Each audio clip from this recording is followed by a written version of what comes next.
უნარს. ეს არის სამყაროს მართვა ღმერთის კანონებით. და ეს ყველაზე მეტად იერარქიულად უადვილებს მას რა ქვია, მეფეებს ცხოვრებას. ამ საკითხს ცოტა უფრო ვრცლად აგიხსნით და მე ფაქტოლოგიურ მასალას ცოტა მოკლედ მივყვები, რომ ეს გაიაზროთ. ანუ ანტიკურობაში რაც არ არსებობდა, ფაქტობრივად ფეოდალიზმში უკვე ეს ძალიან ხისტად გამოიკვეთა. ანუ იერარქიულობა მაგალითად რომის იმპერიაში არსებობდა ესეთი ღმერთის სასჯელები, რასაკურველია ყოველდღიურობაში იქნებოდა ის, რაც აკრძალული იყო ალბათ, მაგრამ თვითონ რომის იმპერიულ ეპოქაში ძალიან ძლიერი რო იყო რომი, რაც თქვენ უკვე შეისწავლეთ კარგად. ამ ეპოქაში როგორი ყოველდღიურობა იყო, თქვენ რო დასახოთ რომის ყოველდღიურობა თქვენი აზრით იქნებოდა იქ იმაზე საფიქრალი და ზრუნვა, რომ ადამიანს ყოველდღიურ ყოფაში ეფიქრა, რომ მე ხა ღმერთის მიერ ამის გამო დავისჯები. ანუ პროვიდენციალიზმი ამბობს, პროვიდენციალისტური ეპოქა, პროვიდენციალიზმი ფაქტობრივად კონსტიტუციას ღმერთს ანიჭებს. კონსტიტუცია იცით რაც არის, ჩვენ კონსტიტუციით განვისჯებით ფაქტობრივად, განვისჯებოდით ბოდის გიხდით ფაქტობრივად და ეს კონსტიტუცია იყო მთავარი გარანტი ჩვენი ყოფიერებისა. დღეს ცოტა რეალობა შეიცვალა და არ ვიცი სად ვართ ჯერჯერობით, მაგრამ ფეოდალიზმში იყო ეს ყველაფერი ღმერთზე მინდობილი და ამ ღმერთს დაუმატეს ქრისტიანობა.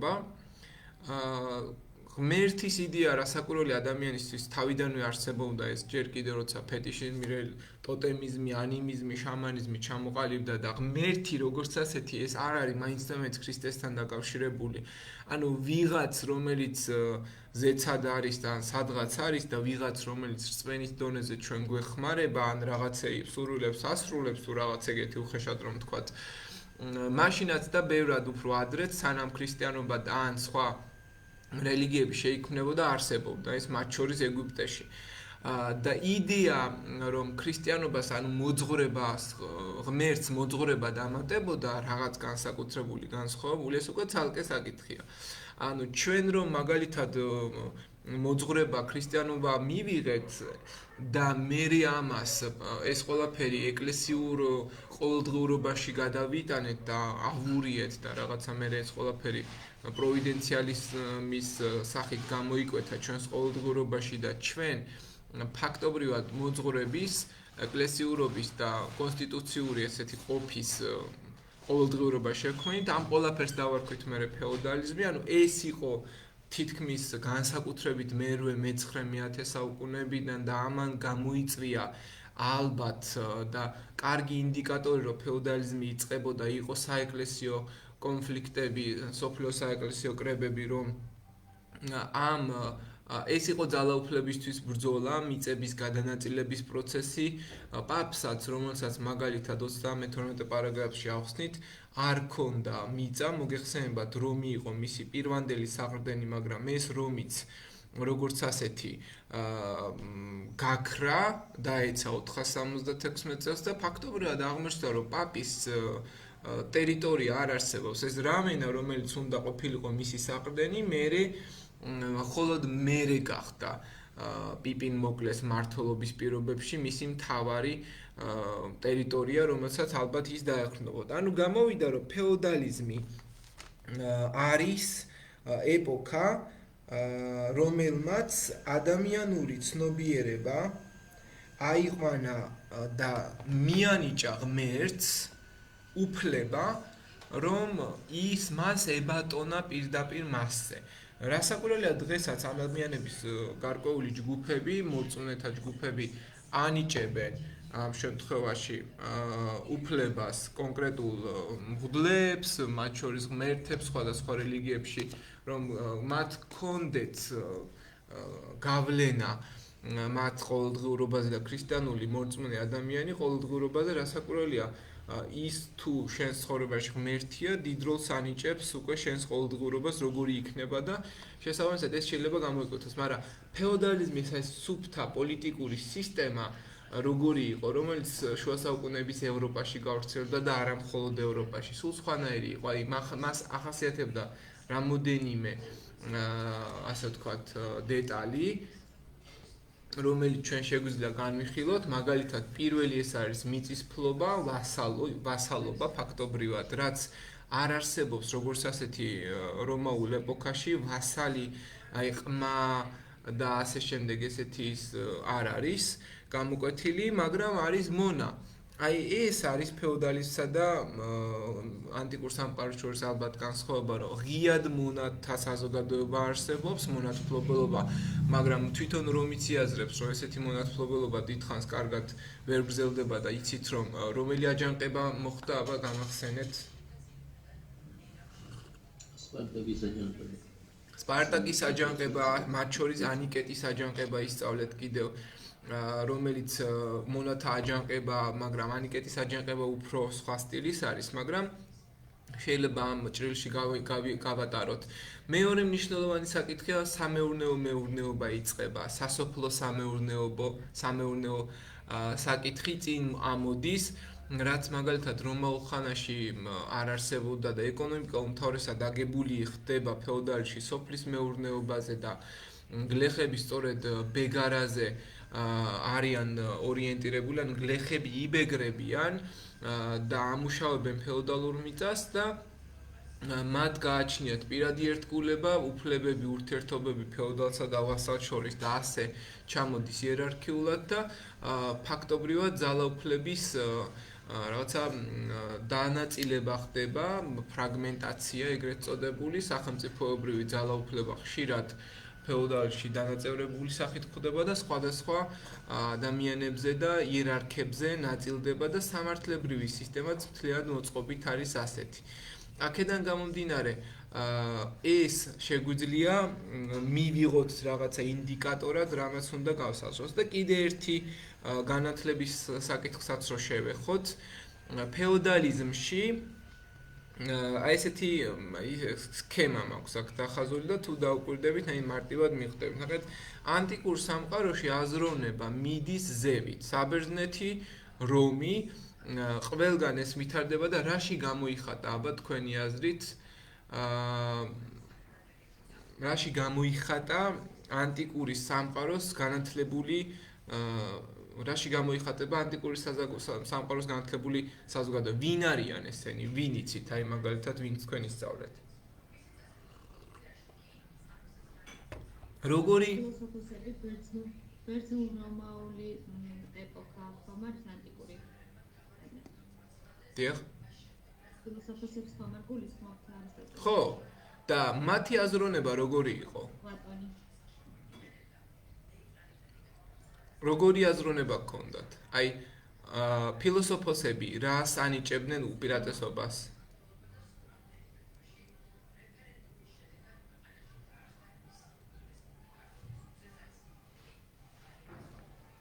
აი, რომაელები მაგალითად, რომაული ცხოვრება თავისუფალი იყო თუ არა მაგალითად ადამიანებისთვის? აი, თავიდან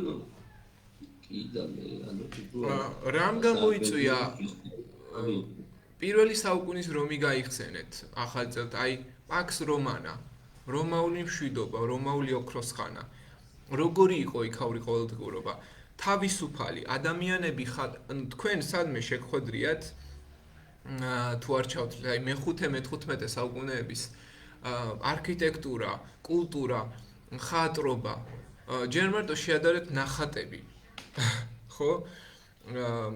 შენობები შეადარეთ, ახლა სად რომის კოლიზეუმი და რომაული ქანდაკებები და სად ახლა შუა საუკუნეების ქანდაკებები, ხო? ანუ ხარისხი, დონე, ყველაფერი არის დაბალი. რაც ანტიკურობაში არ არსებობს, ფაქტორი ანტიკურობაში ეს ყველაფერი მაღლა მიდის, ანუ ანტიკურობა არის ბევრად უფრო თავისუფალი სააზროვნო სივრცე, მათ შორის ეს პლატონის ფილოსოფიით, არისტოტელეს ფილოსოფიით და ავიცი ესე თუ გავყვებით, გამოიკვეთა და საბერძნეთი იყო როგორი ქვეყანა, როგორი მმართველობის ქვეყანა? დემოკრატიული. დიახ. და თვითონ სიტყვა გვეუბნება დემოკრატია ხალხის მმართველობაა და ხალხი არ არის მორგებული ერთ ადამიანზე. Rasakურელია თუ ერთ ადამიანზე არ ხარ მორგებული და 20 და 100-ის ინტერესი გაქვს დასაცავი, იქ ყველას ინტერესის გათვალისწინება თავისთავად მოიტანს თავისუფლებას. რაც ანტიკურობის ერთ-ერთი ძალიან მნიშვნელოვანი მიღწევაა, რომშიც ფაქტობრივად რესპუბლიკური მართვა, და ჩვენ ბნელეთის ხანაში ფეოდალში იმიტომ გადავედით რეალურად, რომ შევქმენით და შეიქმნა ისეთი მართლობის ფორმა, რომელსაც ქვია მონარქია. და ეს მონარქია გახდა ამ შემთხვევაში მთავარი, ასე ვთქვათ, დეტალი. ესე იგი ვერ შემოდის ერთი წუთით რა.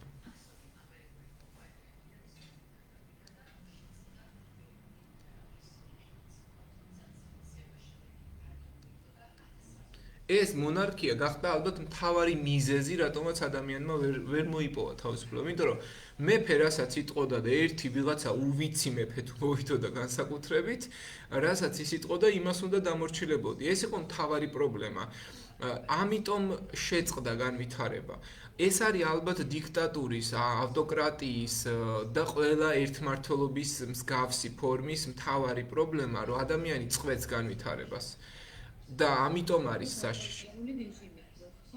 კი, ნებისმიერ ერთმართველობის ფორმაში მცირეთაც მმართველობაც რო, იმიტომ რომ ჩვენ მცირეთა ოლიგარქატი რას ნიშნავს? ოლიგარქია ნიშნავს გარკვეული ჯგუფის 20-30 კაცის ინტერესებს. всё, მეტი არაფერი. განსხვავებით კი ბატონო, მონარქია რა არის? ვიღაცა ბაგრატიონების, ვიღაცა ერთი გვარის ინტერესები. ისინი იყვნენ კარგად. აი რომის მაგალითად ბრიტანეთის ელიზაბეთის დღემდე რო აქვთ მაგალითად ინახავენ მონარქიულ წყობას. ვიღაცა ერთს ამ შემთხვევაში iPhone-ი გაქვთ ვინმეს უკაცრავად? iPhone-ი. მე მაქვს. ხო, ის Microsoft Teams-ი როგორ ჩამოტვირთეთ ერთ-ერთი ჩვენი ჯგუფელი ვერ შემოდის. რომ შევდივარ პირდაპირ ჩამოტვირთვას მიჩვენებ ყოველ სეტლაზე. და ჩამოტვირთვა არის საფარი. ხო და იმ საფარი ჩამოტვირთვა შემოსა. ხო. ან ლინკი ჩავდი Google ბრაუზერში და იქიდან შემოვა. ხო, არ ვიცი, მაშინ ლინკით უნდა შეხვიდე, თორემ ისე ვერ გახსნი. ისე არის ჩემთანაც ლინკით აღშევს. დაკოპიროს ლინკი და Google ბრაუზერში ჩააგდოს და გადავა. რომ მარტივად.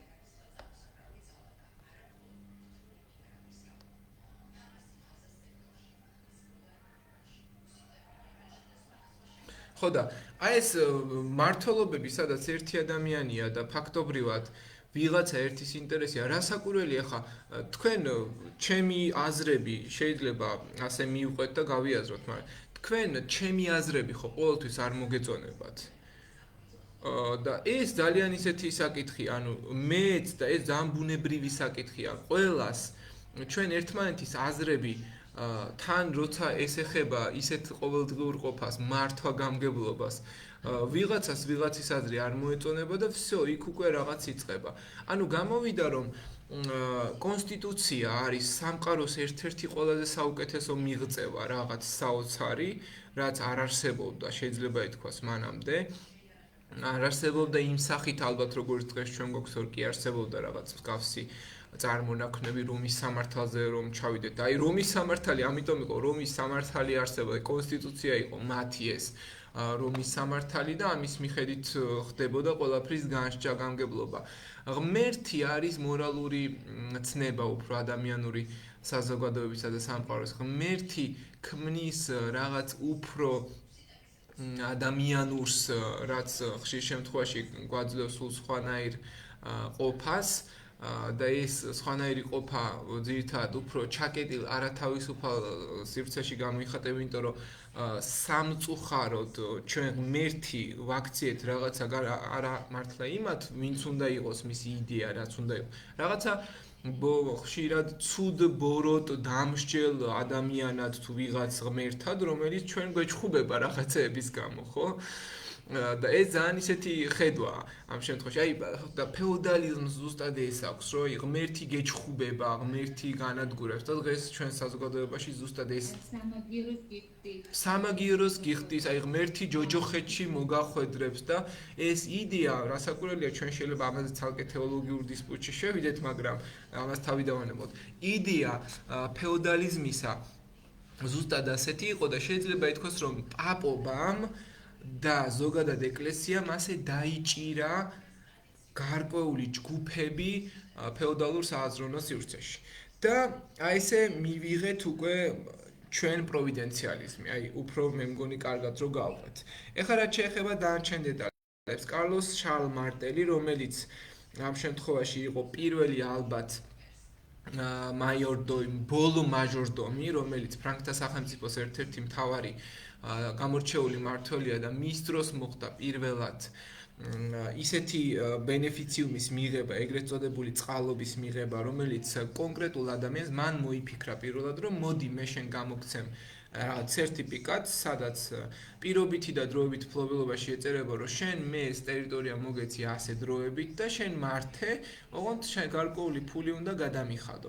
და აი ამ ბენეფიციუმი ჩდება პირველად მერვე საუკუნეში ფრანკთა სამეფოს ცალკე განვიხილავდა იმას მიყვები და მე უკვე გადავდივართ ესე ფეოდი ლენი იყო იგივე მიწისნაკვეთი მემკვიდრეობით პირობით ფლობელობაში გადაცემულ ნაწილი და სენიორია უფრო დიდი მიწისნაკვეთი იყო რომელსაც გარკვეული ტიპის უფრო დიდი უფლებებიც ჰქონდა და ეს ყველაფერი განსაკუთრებით მე-11 საუკუნეში წავიდა და წინ გამოიკვეთა. ნახეთ რომის დაცემის შემდეგ როგორი იყო დასავლეთ ევროპა, თქვენ ხედავთ იასამნისფერით ფრანგებს, ბურგუნდებს, ვარდისფერით, ყვითელი ფერით ოსტგოთის სამეფო, რომელმაც რომი დაიპყრო, ვესტგოთები, იქ არის აღმოსავლეთ რომის იმპერია, ვანდალები, ბასკები და ასე შემდეგ და ეს ფრანკთა სახელმწიფო ხდება როგორი, მოდი ახლა ეს შევახსენოთ, რომი როგორი ტიპის სახელმწიფოებმა აიღეს, როგორი ტიპის ტომებმა აიღეს რომი.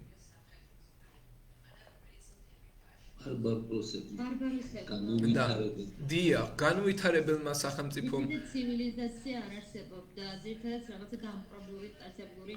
ხო, ანუ ბარბაროსი ნიშნავს ფაქტობრივად პირველ ყოფილს, განუვითარებელს, ანუ რომელსაც არ აქვს არანაირი ცხოვრებისეული მიღწევა, რა ლექსები, რა ისა, რა ეს რა, ანუ რა კულტურა, რა არქიტექტურა, ვიღაცა შემოგივარდება ჯოხით და იმით შეიარაღებული და დაგიპყრობს, ანუ ბევრნი იყვნენ, მრავალნი იყვნენ ასეთი და თითქოს ესე კალიებივით მოედნენო როგორც ერთ-ერთ მასში ევროპის საწყისში აღწერილი და ფაქტობრივად გამოვიდა, რომ ეს საზოგადოება არის დაბალგანვითარებული. ჩვენ ფაქტობრივად ყველაფერი თავიდან დავიწყოთ. მე-5 საუკუნემდე ძლივს მივედით, მეგობრებო, და ის საზოგადოება, რომელმაც ყველაფერი დაალაგა მწყობრად, რომ ეს არის ლამაზი ცხოვრების წესი, ეს არის კულტურა, ეს არის არქიტექტურა.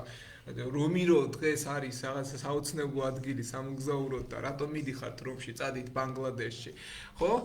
რატო აი ეს იდეა, რომ ადამიანებისთვის მიმზიდველი ხდება ის არქიტექტურა და არა მაგალითად რაღაცა ბარბაროსული ყოფის პირველყოფილური ყოფის მიღწევები, ეს გახდა ზუსტად რომ ჩვენ პროვიდენციალიზმის შექმნით და ვინ შეგვიქმნა ეს აზროვნება, შეგვიქმნა ფრანკთა სახელმწიფოს ერთ-ერთმა წარმომადგენელმა უფრო მკაცრად სისტემური სახით ეს არის ბენეფიციუმი და კარლ მარტელს მივაწერთ და მადლობა ამისთვის კარლ მარტელს, რომ დღემდე ამ ფეოდალისტური აზროვნებისგან ვერ გამოვედით და მეორე კიდევ პროვიდენციალიზმი, რომელიც ამ შემთხვევაში დაგვრჩა ცნობიერში და ღმერთი ვაქციეთ ქრისტიანობაში განსაკუთრებით, რომელიც ქრისტეს სიყვარულის ღმერთი იყო და მოსული და იდეა მოძღვრება მისი ასეთი იყო და ის იესო ვაქციეთ რაღაცა მათრახით შეიარაღებულ ადამიანად თუ ღმერთად, ზეღმერთად, რომელიც ჩვენ ვჯის რაღაცების გამო.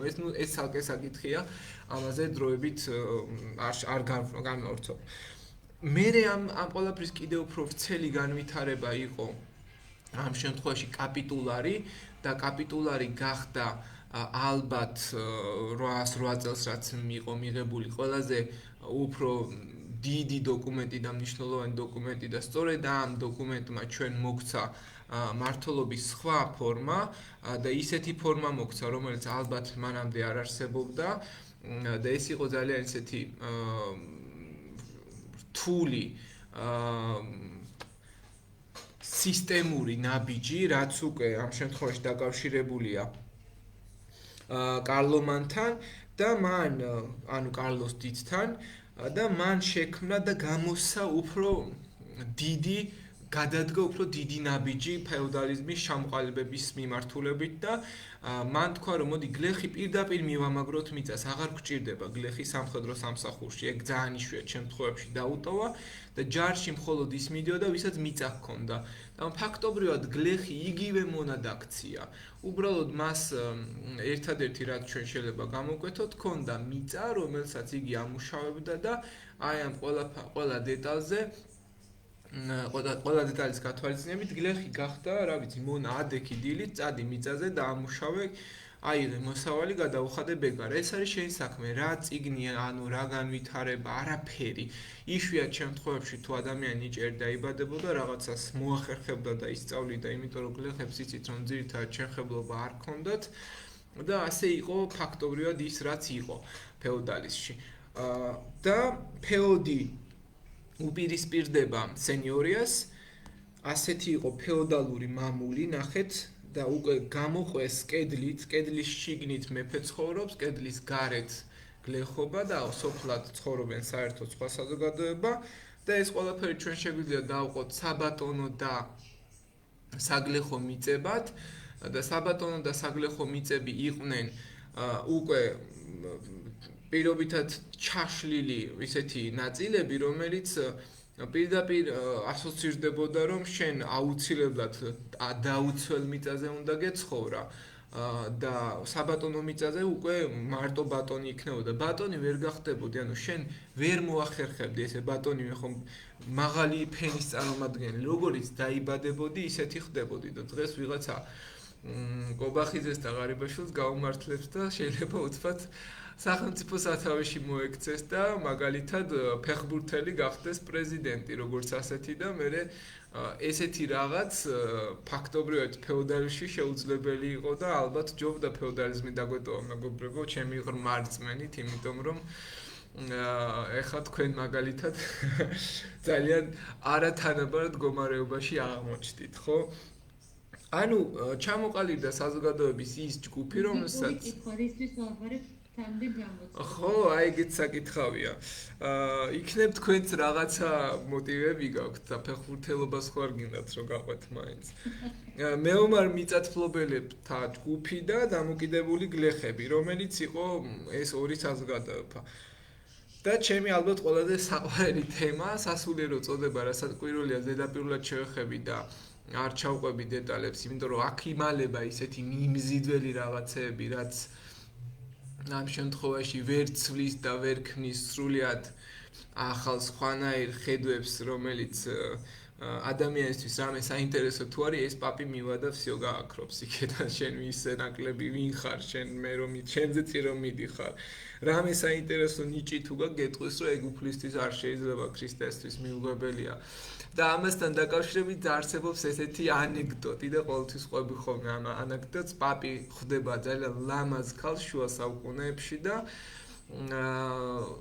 პაპი აი ესეთი ქუჩაში შეხვდება და თვითონ პაპიც კი შეკრთება, რამის შეცდება და ამ ქალს ეუბნება ღმერთო ეს რა მახინჯი ხარო და გასცემს კურთხევას სასტრაფოდო ახავე წადიო ჩემი კურთხევითო და გალამაზდიო და მეორე დღეს ეს ქალი შეხვდება და უკვე უფრო დამახინჯებული სახეს დაიხოკავს რაღაცა და ნუ აი ახლა უფალ ნამდვილად მოეწონებოდიო და ანუ ფაქტობრივად იდეა არის ის რომ შუა საუკუნეებში არ შეიძლებოდა ადამიანს რაიმე რგებოდა როგორც ასეთი ეს თუ რამე უნდა რგებოდა ვინმეს ეს იყო ღმერთი რასაკვირველია დღეს ამისი იდეა რწმენის დონეზე ძალიან კარგია თუ გინდა ვინმეს რამე არ გოიყოს ღმერთი რატომაც არა მაგრამ ღმერთის რგებელობა დღეს ჩვენ სხვანაირად გვაქვს გადააზრებული და არა იმით რომ მაგალითად წახვიდე და სახე დაიხოკო იმიტომ რომ ღმერთს ასეთი არ მოეწონებთ სათავეში დგას რომის პაპი მერე მოდიან არქიეპისკოპოსები არქიეპისკოპოსი უმაღლესი თანამდებობა, რომელთაც კონკლავის წევრები არიან, ეპისკოპოსები, მუდლები, დიაკვნები, მთავარი ფუნქცია ღვთისმსახურებაა მათი, ეკლესია, მონასტრები, ძირითადად მეფეები, ბარონები არსებდნენ და ჩამოყალიბდა მოკლედ სამი წოდება ასე. და ამგვარად და ჩვენ მივიღეთ შენი ლოცე, შენი შრომე და შენ დაიცავი სამი ფენა, რომელსაც თავიდანვე დაბადებიდანვე უკვე ჰქონდა გადააზრებული რა იყო მათი ფუნქცია მოვალეობა. ანუ ფაქტობრივად ჩვენ წინასწარვე გამოვრიცხეთ, რომ არაფერი არ გვეშველებოდა თუ დაიბადებოდი გლეხად და ვერასდროს ვერ მოახერხებდი გააზნაურებას შენი სისხლთან წარმომავლობით. აქედან შეგვიძლია მივყვეთ გლეხობა დაიყო ეკონომიკური თვალსაზრისით, სხვადასხვა ნაწილებად უფლებრივი პრინციპებითაც დაიყო, ბატონის უნებართვოდ არ შეიძლებოდა მიწის გაყიდვა და კიდევ ერთი საინტერესო ფაქტი ის არის, რომ გლეხი იმდენად დამოკიდებული იყო მის ბატონზე, რომ თუ ყავდა ქალიშვილი, მის პირველი ღამის უფლება უნდა გამოესყიდა ჯერ შენს ფეოდალს და შენი ქალიშვილი სხვანაირად ვერ გათხოვდებოდა თუ პირველი ღამის უფლებას საკუთარ მემამულესთან არ გამოისყიდი და ასევე მკვდარი ხელისუფლებითაც კი ესარგებლობდა და ნახეთ მე თუ გარდავიცვლები და ვიყავი გლეხი ჯერმე ჩემი ფეოდალს უნდა გავეძარცვეო ესე პირდაპირ გითხრაც და რაცაც უნდა იმას წამართმევდა გარდაცვლილსაც და მე თუ რამეს დამიტოვებ და ჩემს ნათესავებს კი ბატონო დარჩებოდათ მემკვიდრეობით და ესეც იყო რაღაცა სიგიჟე როგორც ასეთი. ფაქტობრივად გლეხების დამოკიდებულება სენიორული სასამართლოსადმი მორჩილებაში, აი ბანალიტეტში მორჩილება იგივე მჟღავნდება და სენიორი არა მარტო რენტას იღებდა გლეხისგან და ასამართლებდა ეს რენტა იგივე გადასახადია ბეგარაც გადასახადია და სხვადასხვა ტიპის გადასახადებია რომლებიც ზოგიერთი პროდუქტია ფულადი სახით და ასე შემდეგ სასამართლოები არც კი უსმენდნენ საერთოდ ბატონზე თუ რამეს იტყოდი ძირითად შემთხვევაში ხა მეფეებს და მის ფეოდალებს ძირითადად ვერ ასაჩივრებდნენ, თუმცა იშვიათ შემთხვევები გამონაკლისები კი გქონია და გქონდა. სასჯელის სახეები იცოცხლე, ისეთი იყო, რომ ალბათ რა ვიცი. დაჯარიმება, სიკვდილით დასჯა, გაროზგვა, მუშტით ცემა, აი ესეთ გალიებში გამოკეტავდნენ ერთი კვირა, ორი კვირა, შეიძლება უფრო მეტიც. და ყველაფერი დასჯადი იყო, ჭორიკნობაც კი დასჯადი იყო, ალქიმია თუ ნიჭიერი იყავი და რაღაცა მედიცინაზე ცოტა გაგეგებოდა ხო, საერთოდ ჯობია თავი მოგეკლა, იმიტომ რომ სავარაუდოდ კოცონზე მიგაშანთავდნენ და ეგ იქნებოდა შენი ბოლო. ანუ აქ არის აზროვნების ისეთი უცნაური ფორმები, ვიღაც პაპის და სასულიერო პირების მეებზე რომ იყო დაფუძნებული და ბულა, რომელიც შეიძლება რაღაც კანონით აეკრძალა რაღაც წესი და ეს ყველაფერი შეიძლება შენამდე არც კი მოსულიყო ისეთი წესი იყო, ვინაიდან არ ვრცელდებოდა ინფორმაცია ასე სწრაფად. რაინდობა ერთ-ერთი მთავარი საზოგადოება, ბარონი, რომელიც ერთ-ერთი ყველაზე დაბალი არისტოკრატიული წოდება იყო ფეოდალურ სახელმწიფოში და ძველი ფრანკულიდან მომდინარეობს. ამ შემთხვევაში გრაფი გერმანული წარმოშობისა, მე-7 საუკუნის ბიზანტიის იმპერიაშიც არსებობდა, 2 ასეულის მეთაური, მარკიზი მარკგრაფი არის სასაზღვრო ზოლის მმართველი გამგებელი, რომელიც ძირითად შემთხვევაში მოიცავდა და გულისხმობს საზღვრისპირა ტერიტორიის დამცველს. ასევე ჩვენ გვაქვს აქ ჰერცოგი, რომელიც ამ შემთხვევაში სამ ნაწილად შეიძლება დავყოთ, ჰერცოგი, დიდი ჰერცოგი და ერცჰერცოგი და ასე გამოიყურება და შეიქმნა პირამიდა, რომელშიც სათავეში რასაკვირველია დგას მეფე.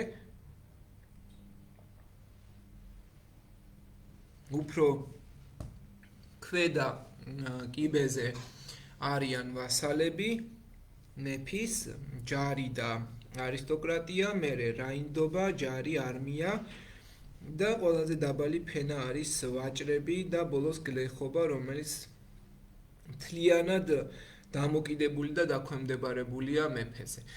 ამგვარად ჩვენ მივიღეთ უკვე ასეთი სისტემა, რომელიც თითქმის ვერ შეიცვალა 10 საუკუნის განმავლობაში, მე-5 საუკუნიდან დაიწყო და ეს გაგრძელდა ძალიან დიდ ხანს და კიდევ ერთი მნიშვნელოვანი დოკუმენტი არსებობდა სარაინდო კოდექსი, რომელიც ამ შემთხვევაში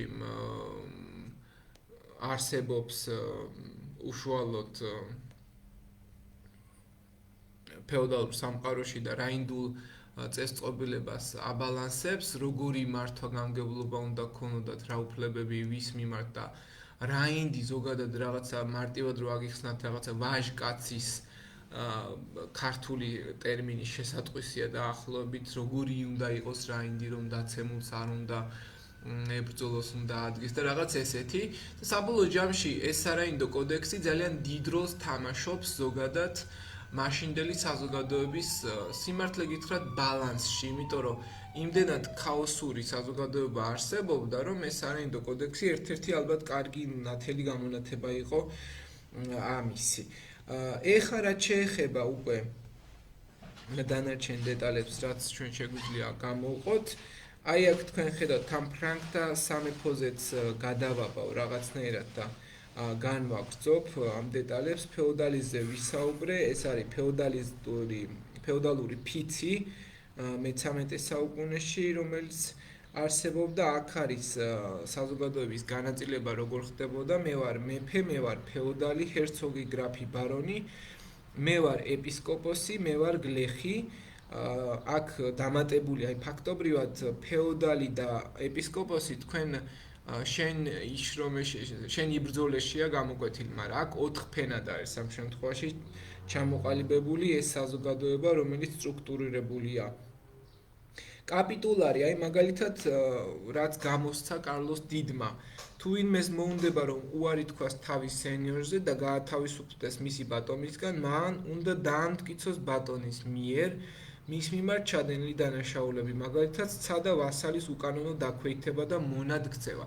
ანუ საინტერესო რა არის, იცით რომ მონობას სჯის ფეოდალიზმი, ანუ მონადგცევა არ შეიძლება, მაგრამ ფაქტობრივი მონობაა ეხა შორს ვერ წახვალ მაინც. და ამ დეტალს ვერანაირად ვერ გაცდები. ასევე აქ ძალიან საინტერესოა არისტოკრატი ქალის და გლეხის ქალის ყოველდღიური ცხოვრება. მოდი აბა წავიკითხოთ თიკო გისმენთ არისტოკრატი ქალის ცხოვრება როგორი იყო.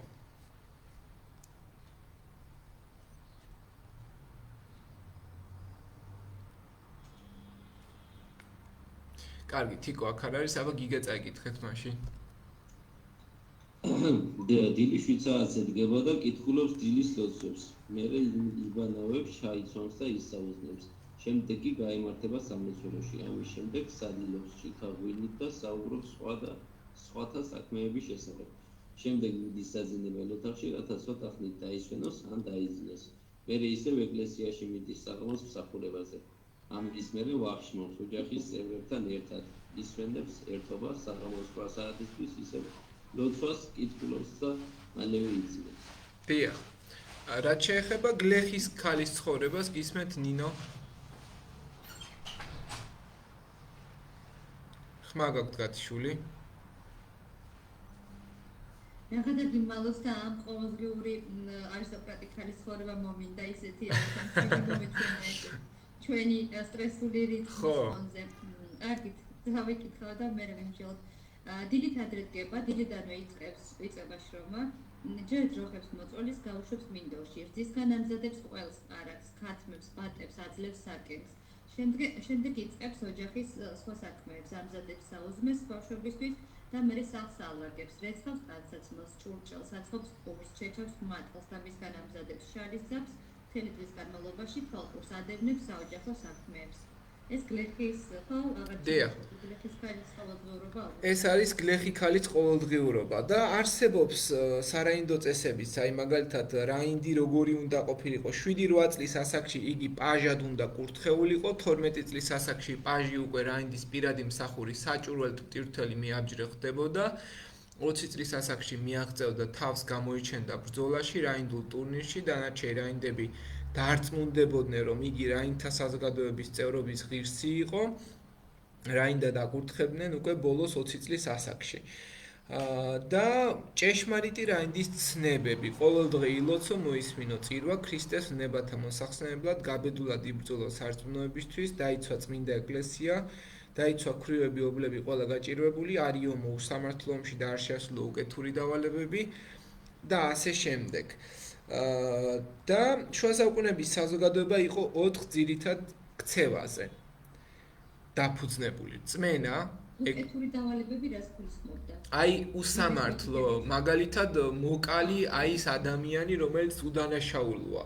ვიღაცამ თუ დაგავალა და შენ ამაში ეს ხო ბოროტ მოქმედებაა ფაქტობრივად და მე ამიტომ ვთქვი რომ რაინდი იყო ფაქტობრივად მოსიარულე კონსტიტუცია შუა საუკუნეებში ჩვენი ადამიანური ჰუმანური გაგების, იმიტომ რომ რაინდად ყოფნა რთული იყო, კარგი რაინდი რომ ყოფილიყავი, ესე მარტივი არ იყო ამ შემთხვევაში და შესაბამისად რაინდობა ერთ-ერთი ალბათ ნათელი კომპონენტია, რომელიც აბალანსებს რაღაცნაირად შუა საუკუნეების. მიუხედავად იმისა, რომ ეს ბრძოლასთან იყო ასოცირებული და დაკავშირებული, კოდექსის მიხედვით ვამბობ, ახლა პრაქტიკაში რა იყო და როგორ იყო, ეგ ცალკე საკითხია. შუა საუკუნეების საზოგადოება 4 ნაწილზე იყო ეს, ძირითადად რწმენა, ეკლესია, მიწა, რაინდობა, ფეოდალიზმი, პოლიტიკური სისტემა. ეს არის 4 მთავარი აი ესე იგი 4 ღვთაებრივი ბურჯი, როგორც ასეთი, რაც შეიძლება თქვენ ფეოდალიზმში იცოდეთ და ამაზე ასეთი აზროვნებით უნდა იყოთ, მოკლედ. ეს არის ხასიათი ეპოქის. აი ანტიკური სამყაროს ხასიათი როგორც ეგან ახსენი, როგორც იყო, უფრო თავისუფალი, ლაღი, ბევრად უფრო მიმღებელი ბევრი რაღაცის, უფრო ნათელი სწავლული თვალსაზრისითაც ბევრ რაღაც უფრო წინ წავიდა განვითარდა. არქიტექტურაც, კულტურაც, ადამიანური ნიჭიერებაც ბევრად უფრო დაწინაურებული იყო, მაგრამ არსებობს ერთი უარყოფითი კონტექსტი, მონათმფლობელობა, პირდაპირი მონობა, რომელიც სრულად უფლებო მდგომარეობაში გაყენებს, რასაც, გლეხს ახლა ბოლომდე მაგას ვერ ვეტყვით, მაგრამ ფეოდალიზმში ეს არის სისტემური პროვიდენციალისტური აზროვნება, რომელიც უკვე ღმერთის სააზროვნო უნარებს ექვემდებარება და როგორი რისი სჯეროდათ, მაგალითად შუა საუკუნეებში განათლებისა და ინფორმაციის ნაკლებობა იმდენად ესე ფართო იყო, რომ არარსებულ რწმენამდეც კი მიიყვანა აი იმდენად არაფერი არ იცოდა შუა საუკუნეების ადამიანმა, იმდენად არაფერი არ იცოდა, რომ მაგალითად აღთქმის დადება ხესთან, გუბესთან და ნებისმიერ ადგილთან იკრძალებოდა. ანუ ეს იყო აკრძალული. ანუ აი წარმოიდგინეთ პრაქტიკაში რამდენად ხორციელდებოდა, რომ ეს კანონიც კი მიიღეს ამაზე. იმის დაჯერება, რომ ადამიანს შეეძლო მიეღო მგლის ფორმა, მაქცია, გადაქცევა. ეს ჩვეულებრივი მიღებული იყო ყოველდღიურობაში. იმის დაჯერება, რომ ყორნის ყრანტალი ან მღვდელთან შემთხვევით შეხვედრა კარგან ცუდ იღბალს მოიტანდა.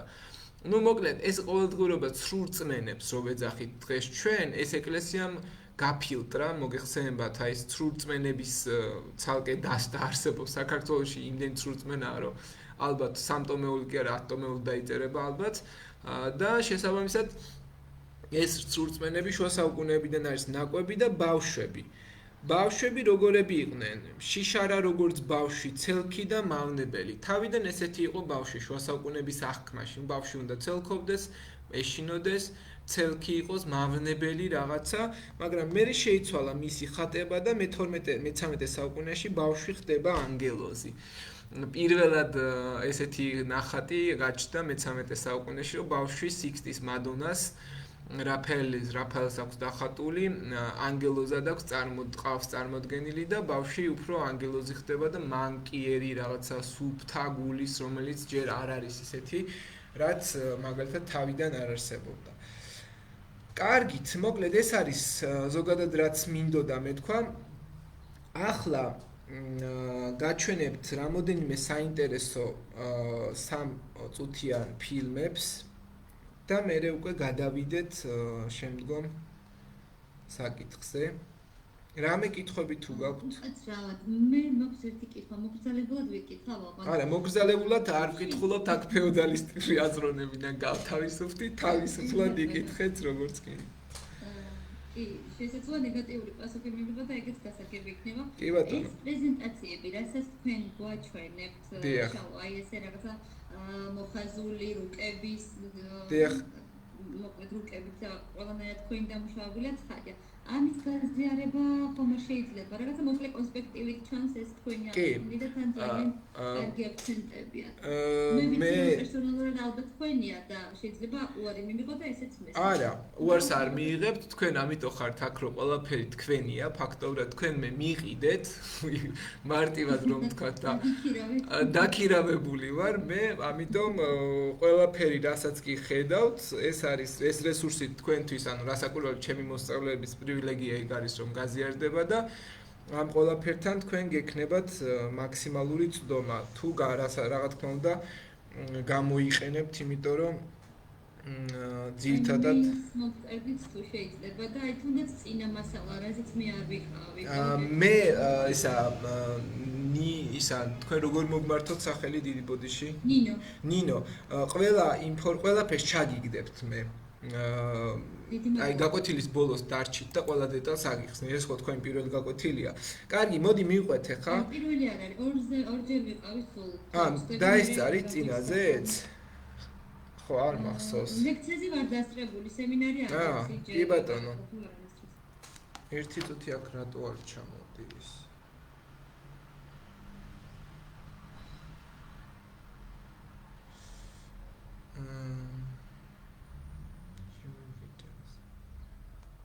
ხო, აი აქ არის. ნახოთ აბა ეხლა რამოდენიმე. აი აქედან. ხმა თუ ისმის? კი. არა, ჩემი არა, აი ვიდეო რომ გავაზიარე, ერთ წუთი. ეგან ჩაიქცე რაღაცა წამით. ხელახლა გავაზიარებ.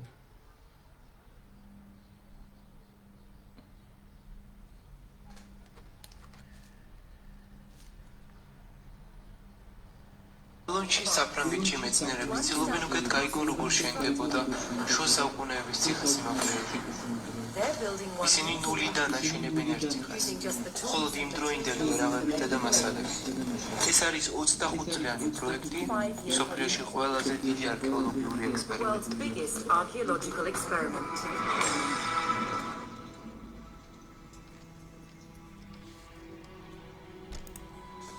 ციხესიმაგრის ყველაზე მნიშვნელოვანი დამცავი თუ გარშემოქმნილი ციხის კედლები წარმოუდგენლად სქელი უნდა ყოფილიყო, რათა გაეძლოს თავდასხმებისთვის და კატაპულტების მიერ ნაცვლი იქნებოდა. გარე კედლის სისქე 5-ზე მეტი იყო, სადაც დროდადრო კოშკები მოგალოდა. ადრეული ნორმალური ციხესიმაგრეების კოშკები კვადრატული ტიპის იყო, მაგრამ ჯვაროსნულ ლაშქრობებში ევროპელმა რაინდმა აღმოაჩინეს, რომ აღმოსავლეთის კოშკები მრგვალი ფორმის იყო და ბევრად უფრო საინტერესო დაცული. მათ გაიგეს, რომ კუთხეების მოგრძნით კედლები უფრო მტკიცე ხდებოდა და უკეთესი ხედი იქნებოდა გარშემო ტრის ლანდშაფტზე. კედლების დასრულებას დაახლოებით 30,000 ტონა ქვიშაქვა სჭირდება. შუა საუკუნეებში ტრანსპორტირება ძალიან ძლიერი იყო, ამიტომ ციხესიმაგრეების მახლობლად ქვის მარაგის ქონა აუცილებელი გახდა. ქვის საბადოდან ქვის ამოღებისთვის პირველ რიგში ხელით მურღავდნენ ქრალებს. როცა ყველა ხვრელი მზადდებოდა, რკინის სწორი თავებს ათავსებდნენ და შემდეგ ძლიერად უთქვამდნენ, რომ ქვა გაყოფილია.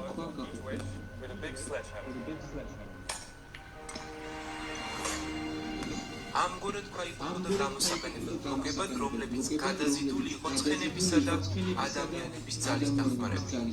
ეს დიდ ფორმიანი ნამძე დაახლოებით 9 ტონამდე თვისს წევდა.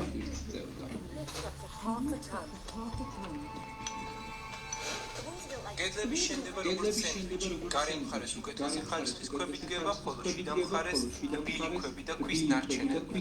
ისინი საფეხურებად შენდება ძალიან სქელი, უხეში კირით. ეს არის ინოვაციური მეთოდი კედლების უფრო გამძლეობისთვის, რაც საშუალებას აძლევს კედლებს კატაპულტების დარტყმისას უფრო ამდანი ყოფილიყო.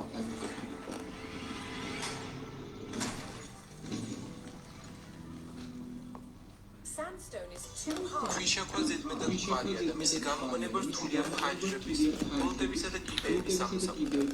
ამის ნაცვლად იყენებენ უფრო რბილ და ძვირადღირებულ კირქვას. ეს დახვეწილი სამშენებლო ტექნიკა ციხესიმაგრეების შუა საუკუნეების საინჟინრო საოცრებად აქცევდა და მათი კონსტრუქცია მტკიცება იმისა, თუ რამდენი დღემდე მრავალი ციხესიმაგრე გვაქვს.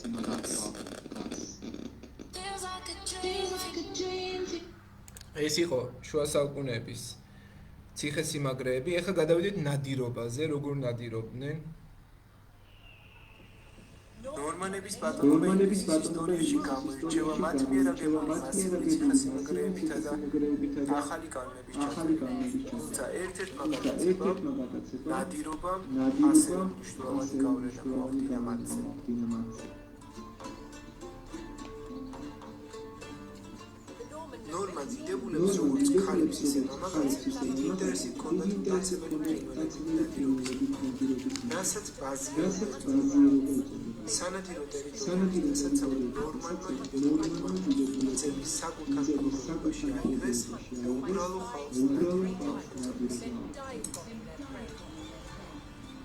ქორების ნადირობა გამოირჩეოდა მაღალი სიმაღლით და მსხვერპლის სწრაფი დაჭერით. მათი მომზადებისთვის იყენებდნენ ტყავის სპეციალურ ნაბჯერს, სატყუარას, რომელზეც მიმაგრებული იყო საჭმელი.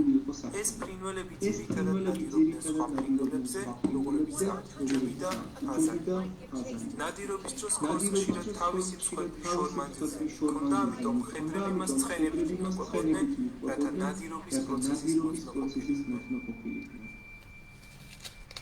მას შემდეგ რაც ქორი დაიჭერდა მსხვერპლს, მას აჭმევდნენ თავის ნანადირებს და იმ დღეს აღარ გამოხალდა ნადირობაში, რადგან ის ცაში აღარ ფრინდებოდა. ამის გამო ნადირობით გასართობად რამდენიმე ქორი იყო საჭირო.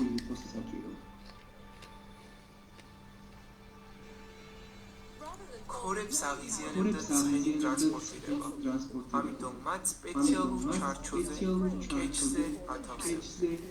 მიუხედავად იმისა, რომ ქორების ნადირობა მხედრების სპორტად ითვლებოდა, შევარდენით ნადირობა ფეხით ხდებოდა.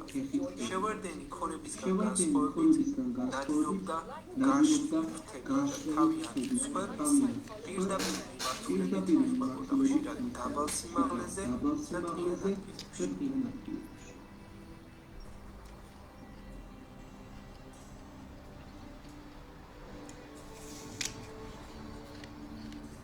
ნადირობაში ქორებს გამოჩეული ხედრობა ეხმარებოდა.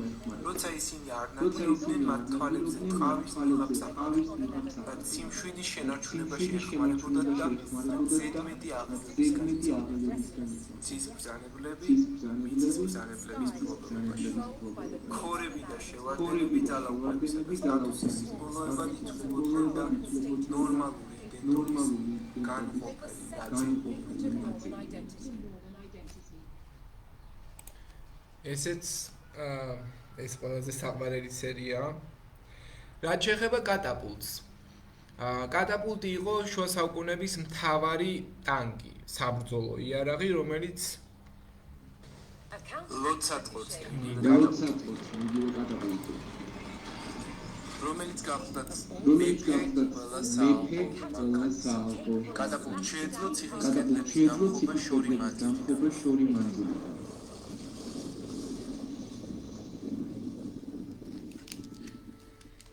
ინგლისში ვორვიკის სასახლეში ააგეს მისი ასლი, რომელიც ერთ-ერთი ყველაზე დიდი მე-7 საუკუნეში საცხოვრებლები მე-13 საუკუნეში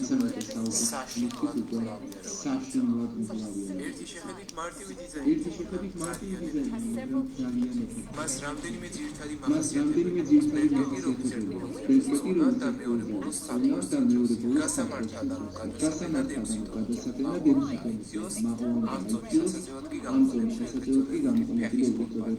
ეს არის ერთ-ერთი ფეხის საწყობი, რომელიც მიმაგრებულია ღეროზე, უზრუნველყოფს მხოლოდ ფეხის მოძრაობის დაყვანებითა და ძალით.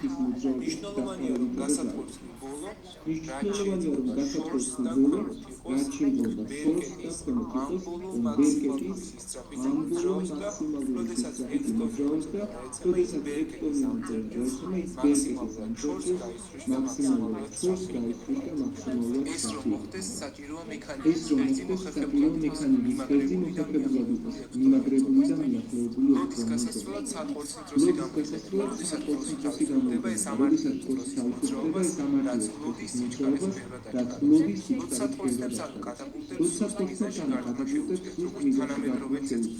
თანამედროვე ციხის კედლების დასაშლელად ანბანი ჩამოშლის მისაღწევად საჭიროა ყველა დარტყმა ერთსა და იმავე არხზე ამისთვის თითოეული საწყორი ერთსა და იმავე ტრაექტორიაზე უნდა გაიტანოს ასევე საჭიროა ყველა საწყორის ზონა და ფორმა ერთმანეთის მსგავსი იყოს ამის მისაღწევად ქვის ოსტატების სპეციალურ საზომწიფოებებს ახლა მე ამ საწყორის ხმას მოვათავსებ დროში საწყორის მიქვა სავარაუდოდ 25 მაგრამ ზოგიერთი საწყორცნი 150 კილოგრამს ეს არის 2 კაცის ზონა ლოცსატყორცნებით ასევე ისროდნენ ალმოდების დროში ამოლებულ ქუთქვის კებს და გარდაცვლილი ყველაფერი განცდის მაქსიმალურ სიას გამოიწოდა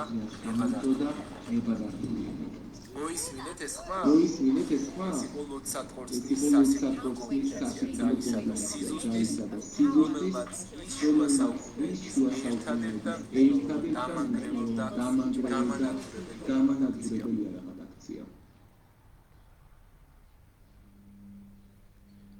ბეთლაიუ მასტერლიგა. ყველაზე მასშტაბური სამოყვარულო ჩემპიონატი ფეხბურთში.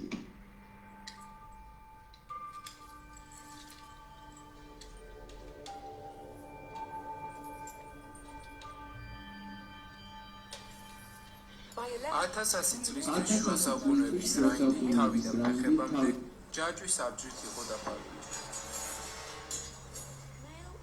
ჯაჭვის აბჯარი მეტალის ქსოვილს გავს. ის მოძრაობს და იქცევა როგორც ნაჭერი, მაგრამ სინამდვილეში დამზადებულია ასობით და ათასობით ურთიერთდაკავშირებული რკინის ხვრელისგან. ყოველივე ეს კი შესაძლებელს ხდიდა მახვილის დარტყმისგან რაინდი მაქსიმალურად დაცული ყოფილიყო და ხმალი ასხლეტილიყო. ჯაჭვის პერანგის მთავარი საიდუმლო გახლდათ ბალიშოვანი სამოსი. ეს სამოსი შთანთქავდა დარტყმის ძალას, ხოლო ჯაჭვის პერანგი დარტყმის ვექტორს უცვლიდა ტრაექტორიას. ერთად კი ისინი წარმოუდგენლად ეფექტურ დაცვას ქმნიდნენ. ჯაჭვის დამზადების პირველი ეტაპი მოიცავდა სწორი სისქის მავთულის შექმნას. ამისათვის მავთულს უყრინდნენ დასამუშავებელ წვრილ ფირფიტას, რომლის ხვრელებიც თანდათანობით წვრილდებოდა. რამე თქვით?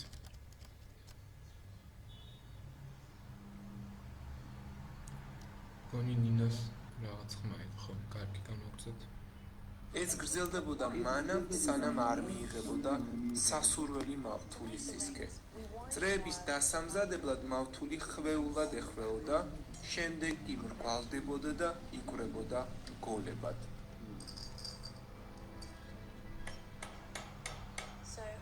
მე გავაფრთხილე გოლის ბოლოები და გავხვრიტე პატარა ხვრელი მის ცენტრში, ახლა კი ნიკმა უნდა ჩასვას ამ ხვრელში რივეტი. ჯაჭვის ძირითადი კონსტრუქცია მოიცავდა 4-დან 1-მდე პროპორციას, ანუ თითოეული რგოლი გადიოდა 4 სხვა რგოლში. აქ შეგიძლიათ იხილოთ, თუ როგორ გავაკეთე 5 რგოლის ნაკრები, რომელიც შემდეგ სხვა ხუთეულებთან გაერთიანდება, რათა შეიქმნას ჯაჭვის ფენა. ჯაჭვის პერანგი ზუსტად უნდა მორგებოდა სხეულს, ფეხებს, ხელებს და რა თქმა უნდა თავსაც. მოხერხებულ ოსტატ შეეძლო ძალიან ზუსტი ფორმების შექმნა. რა თქმა უნდა, სხეულის რთული ნაწილებისთვის, როგორც აიდაყვები, ჩვენ შეგვიძლია მისთვის ორი მიმართულებით ერთდროულად მორგება. თუ გადავკეცოთ, მიიღება იდაყვის ფორმა. ჯაჭვის მორგების ერთ-ერთი მთავარი უპირატესობა იყო ის, რომ რაინდს არ უწევდა ზედმეტი რგოლების დარება, რაც მას დამატებით თვირთად დააწვებოდა. რაინდის მთლიანი ჯაჭვის პერანგის შესაქმნელად საჭირო იყო დაახლოებით 200,000 რგოლი.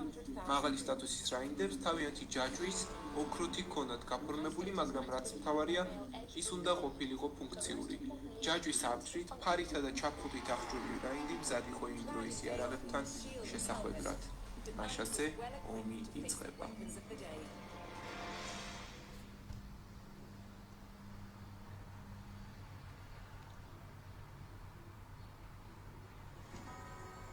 ხალხს ხშირად გონია შუა საუკუნეებში ციხის კედლები უბრალო ქვებით იყო მოპირკეთებული. თუმცა სინამდვილეში ასე არ იყო. კედლები იფარებოდა, ფერადდებოდა და დეკორაციებით იმყოფოდა.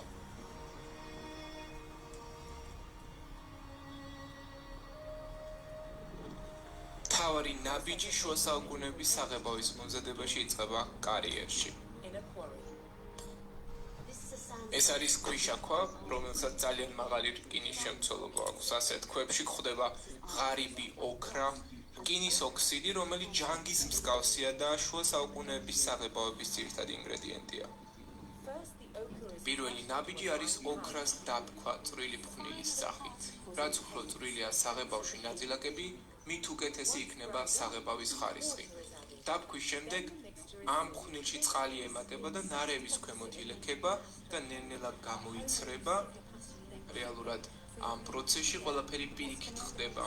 განსხვავებით მაგალითად მაკარონის მომზადებისას. სახლში მაკარონს რომ მოვაცლით ნადებს, მას შემდეგ ვჭამთ. აქ კი რაც ძირზე დარჩება, ის არის გადასაგდები, ხოლო საჭირო წყალში გაჩერებული მიკნო ნაწილაკები ხდება.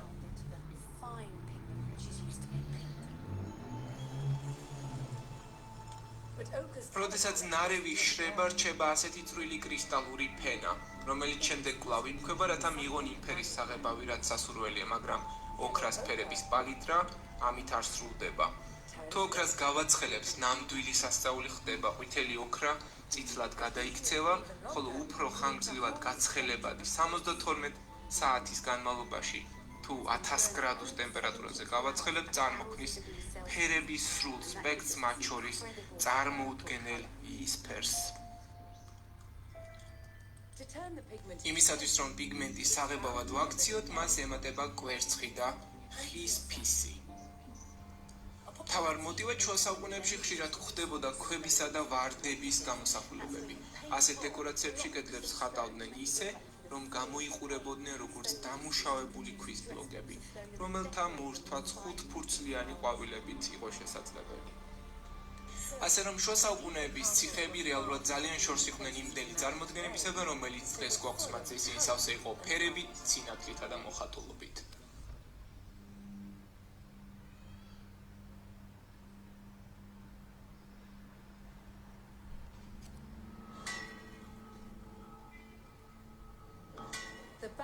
ასწლიანი ომი რაინდებისთვის იყო სავსე მრავალი გამოწვევებითა და საფრთხეებით. ამ საფრთხეებისგან თავდასაცავად კი შეიქმნა ახალი ტიპის აბჯარი, ფოლადის ფირფიტებისაგან დამზადებული ჯავშანი.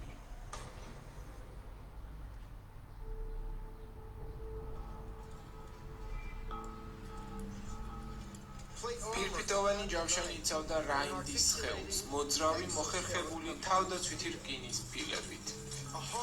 ეს იყო მყარი გარე ფენა, რომელიც სხეულთან ერთად ფრთხილად იხრებოდა და მოძრაობდა. ეს ჯავშანი უზრუნველყოფდა საოცარ დაცვას და იყო უჩვეულოდ მაღალი ტექნოლოგიური მიღწევა. ჯავშნის სიმტკიცე ნაწილობრივ მის ფორმაში იყო. ორივე ნაჯერი დამზადებული ერთი და იმავე სისქის ფოლადისგან, მაგრამ ახლა გაჩვენებთ, რომ ერთი უფრო ძლიერია ვიდრე მეორე. აი ეს ფორმის გარეშე მომენტალურად იჭმუჭდება. ახლა კი ვცვლი იმით, რომელიც ფორმით არის გამპარებული, ხედავთ? ის გაცილებით ძლიერია და არ იხრება. მისი სიმტკიცე მხოლოდ ფორმით არ განისაზღვრებოდა. ეს იყო ის, თუ როგორ მუშავდებოდა ლითონი მეაბჯრის მიერ. სიმკვეთრისთვის ლითონს არბილებდნენ და თბილად ამუშავებდნენ, სითბო ლითონს ხდის უფრო მოქნილს და საშუალებას აძლევს ფორმა მიიღოს. გარდა ამისა, სითბო ლითონის გარე ფენას აძლიერებს ნახშირბადის ფენების დამატებით. ეს კი ზრდით ლითონის სიმტკიცეს და სიყიზდეს. ჯავშანცოდნები სპეციალურად სწავლობდნენ ლითონის ტემპერატურის თვალით განსაზღვრას, რათა მიეღოთ სასურველი მოქნილობა და სიმტკიცე. სიტყვურად დამუშავებული ლითონისა და მყარი ფორმების კომბინაცია ნამდვილად ზრდიდა ჯავშნის სიმტკიცეს, რადგან ის აღარ იყო ისეთი მძიმე, როგორც ადრე. ეს კი მას საბრძოლველად ბევრად მარტივ გამოსაყენებელს ხდიდა, თუმცა მაღალი ხარისხის ფირფიტოვან ჯავშანს ერთი ნაკლიც ჰქონდა. ის ძალიან ძლიერი იყო. ყველას არ შეეძლო სრული ფოლადის ჯავშნის შეძენა. რიგითი მეომრებისთვის არსებობდა უფრო იაფი ალტერნატივა. სახელად ბურგუნდია ის შედგებოდა გადაფარებული ფოლადის ფირფიტებისგან, რომლებიც ქსოვილზე იყო დამაგრებული, ეს იძლეოდა მოძრაობისას უფრო დიდ თავისუფლებას, მაგრამ ის არც ისე მტკიცე იყო, როგორც სრული ფოლადის ჯავშანი. ამის მიუხედავად ის გაცილებით იაფი და მარტივად მოსავლელი იყო.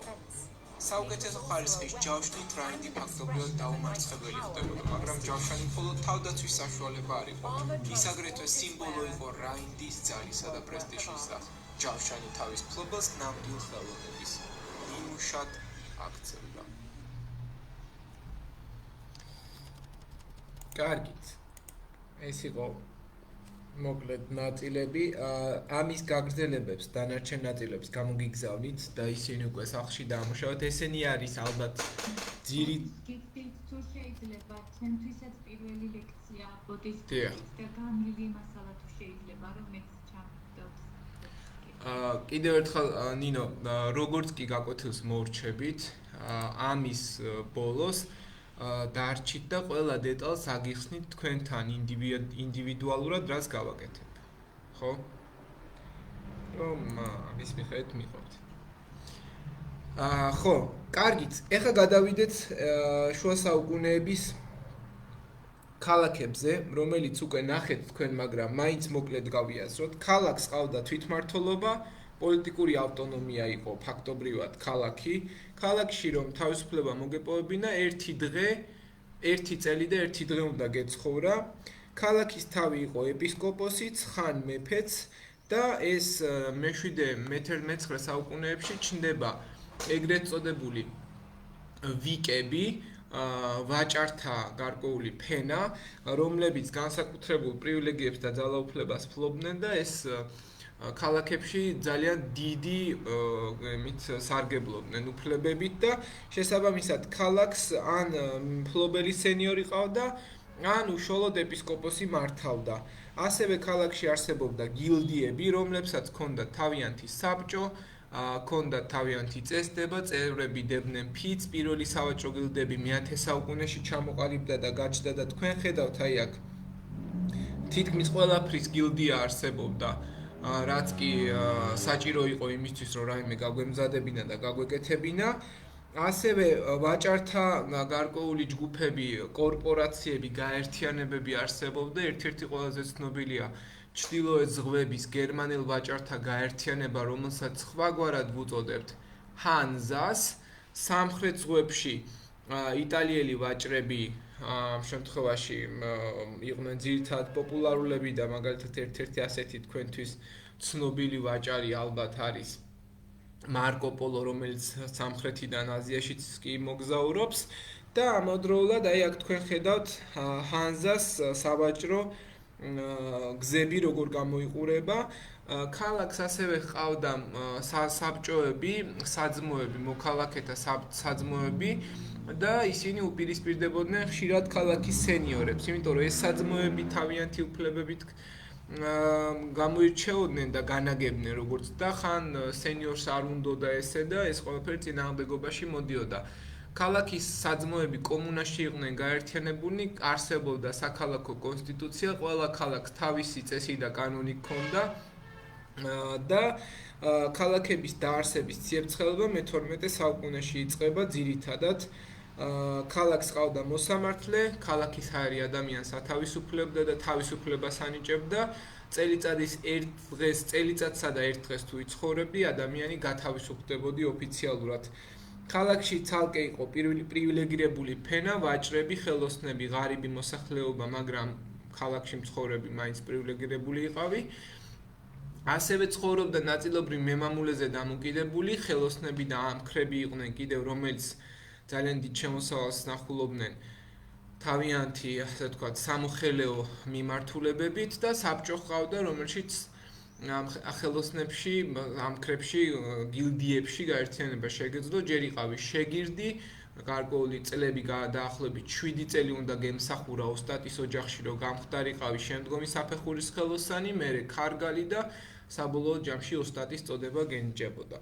ეს არის ძირითადი პრინციპი, რაც ჩვენ შეიძლება გავიაზროთ. რაც შეეხება პაპობას, შუა საუკუნეებში პაპობა არის ალბათ ერთ-ერთი მთავარი მიმართულება ძალაუფლებისა, რომელიც ძალიან დიდ გავლენებს ფლობდა მთელ დასავლეთ ევროპაზე, თუ არა და ალბათ მთელ ევროპაზე და პაპი დღემდე რჩება ალბათ ერთ-ერთ ყველაზე გამორჩეულ ფიგურად და მეთანხმებით გავლენის თვალსაზრისით, იმიტომ რომ პაპს რომ გავლენები აქვს, ესეთი გავლენები ბევრს არ აქვს.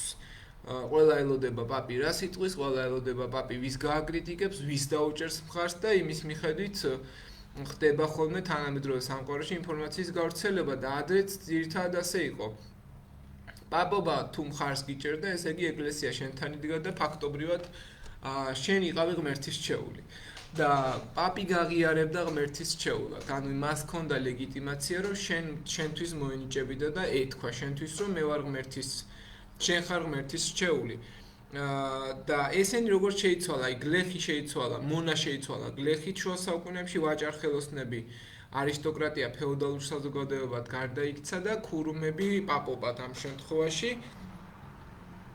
და პაპი იყო ალბათ პაპის ტიტული რას წარმოადგენდა, იგი შემოდის ისტორიაში თავიდანვე პირველი საუკუნიდან და პაპის ესეთი სიმბოლო არის ოქროსა და ვერცხლის გასაღები, ოქროსი არის სამოთხის გასაღები, ვერცხლი არის ადამიანის სულების გასაღები და ეს გვირგვინი, რომელიც თავზე ადგას ამ შემთხვევაში პეტრეს ეჭირა ეს ორივე გასაღები.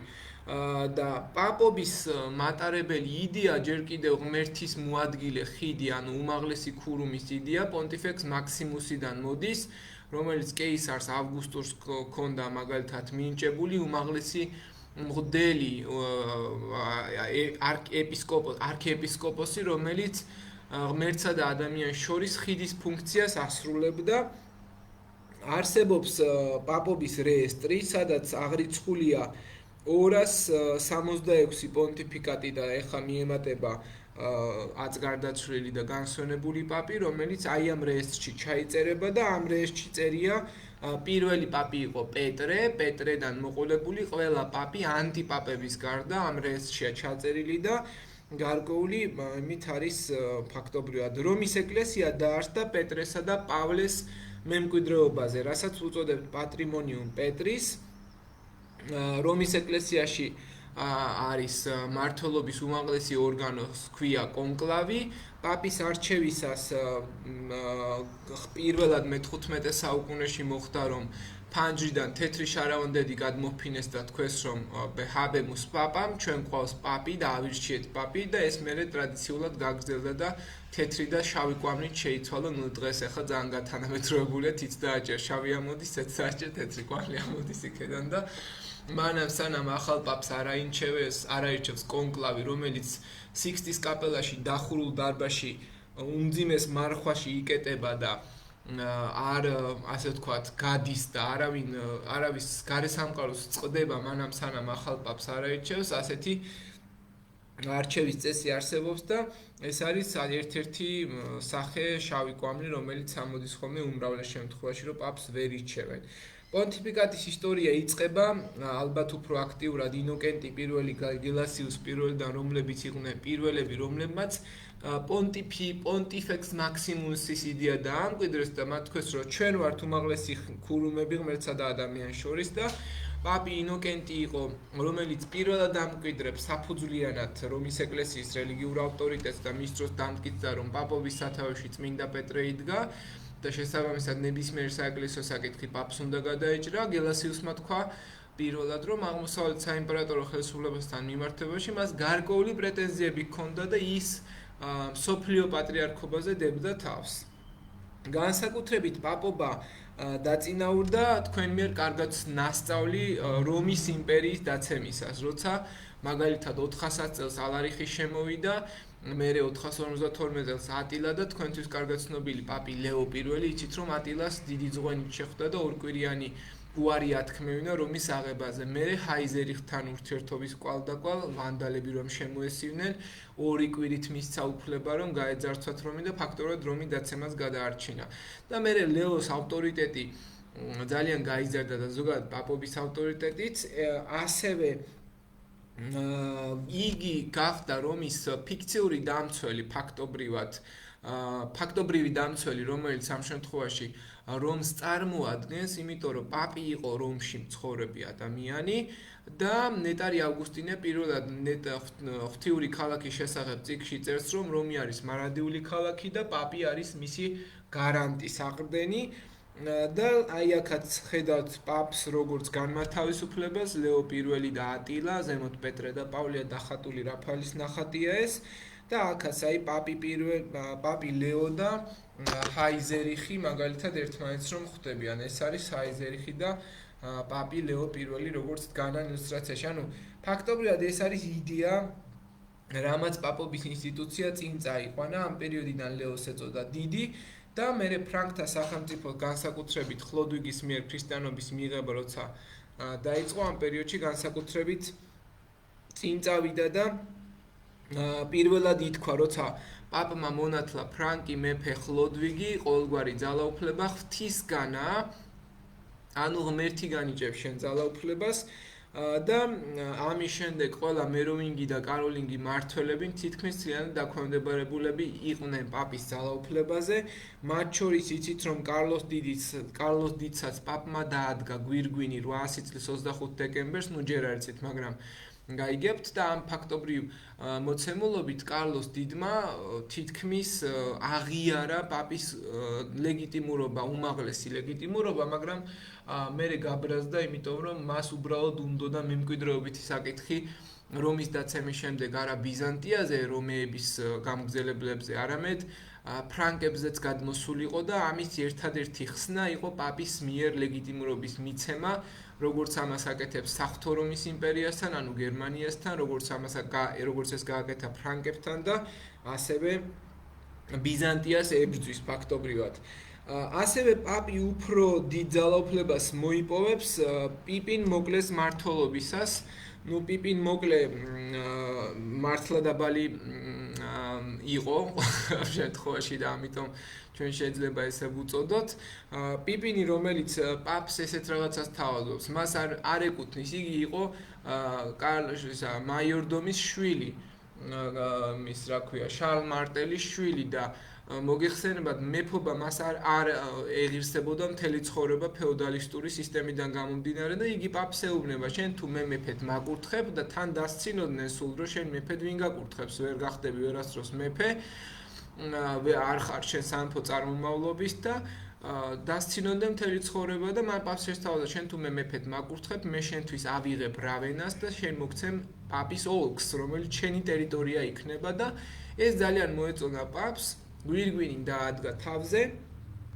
პიპინ მოკლე 751-768 წლებში ღვთისწყალობით ფრანკთა მეფე გახდა, დასრულდა მაჟორდომების მმართველობა საფრანგეთში, ფრანკთა სახელმწიფოში, მოვიდა ახალი დინასტია ამ შემთხვევაში და დაიწყო კაროლინგური მართვა-გამგებლობა და პაპის ოლქი შეიქმნა რომში, რომელიც მერე გაუქმდა 1870 წელს და ბენიტო მუსოლინმა, ანუ დუჩემ აღადგინა 1929 წელს, იმიტომ რომ ეს კაცი წმინდანად შერაცხა რამის მერე რომის ეკლესია მისევდა, ფაქტობრივად ეს გავლენა, ხარდაჭერა გამოიყენა.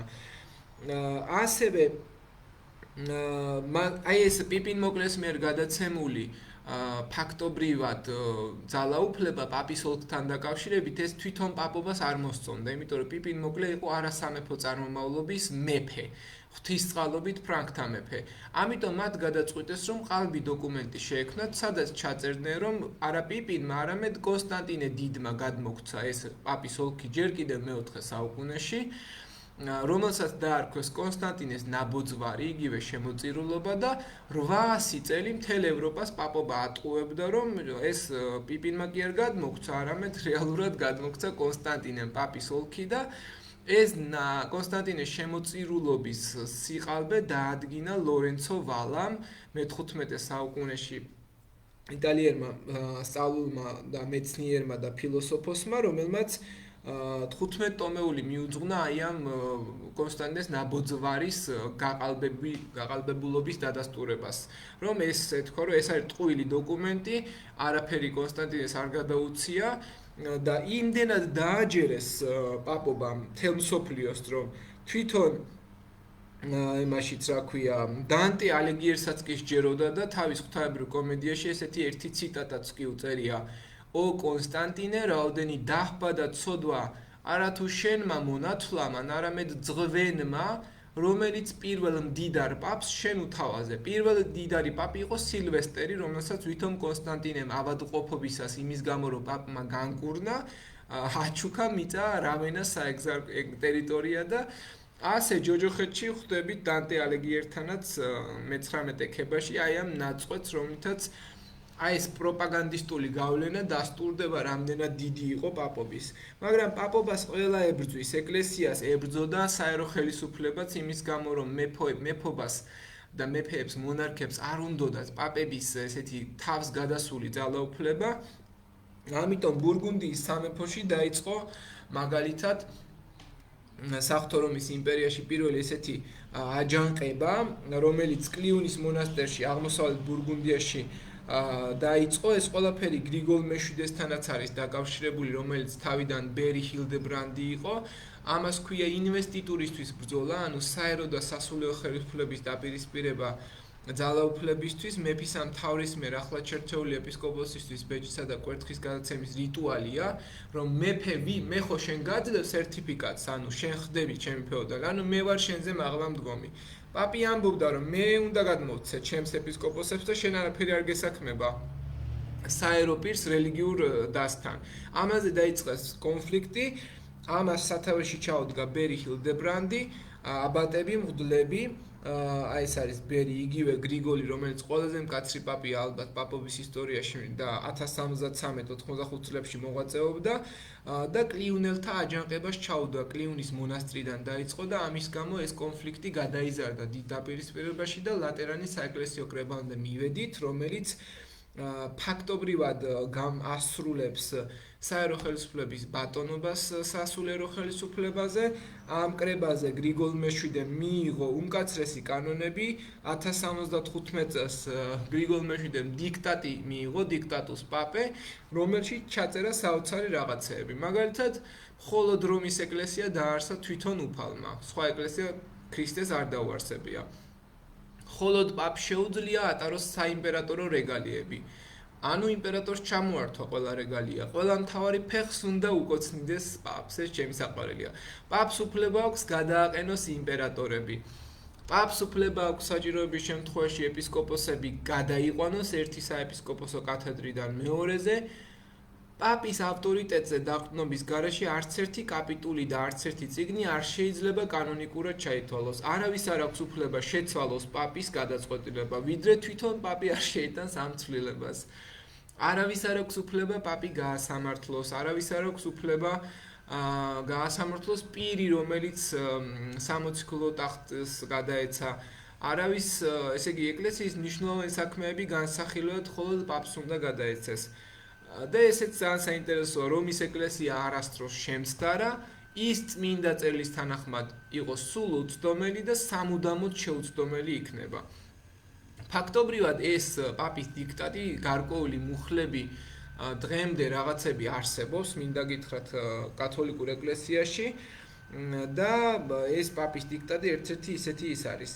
ესეც არიკმა, ამის გამო გაბრაზდა სხვათა შორის საღვთო რომის იმპერატორი ჰაინრიხ მე-4, რომელიც პაპსთან ჯვაროსნული ლაშქრობის კვალდაკვალ გარკვეულ დაპირისპირებაში შევიდა და ეს ჯვაროსნული ლაშქრობის და კვალდაკვალ დაწყებული კონფლიქტი პაპსა და იმპერატორს შორის გადაიზარდა ღია კონფლიქტში. იმპერატორი ჩავიდა და სცადა პაპის დატყვევება, თუმცა პაპი გაიქცა რავენაში, უпростоრად კანოსაში, იქ ვერ მოახერხა მერე რაღაცნაირად პაპის ტყვედ ჩაგდება და ამის სანაცვლოდ ამის საწინააღმდეგოდ რომ ის პაპმა ჰაინრიხი განკვეთა ეკლესიიდან ანათემას გადასცა გამოსცა ბულა რის გამოც ჰაინრიხის ავტორიტეტი დაეცა იგი იძულებული გახდა რომ საბოლოო ჯამში ჩასულიყო კანოსაში და დამამცირებელ შეხვედრაზე დათანხმებულიყო 3 დღის განმავლობაში 26, 27 და 28 იანვარს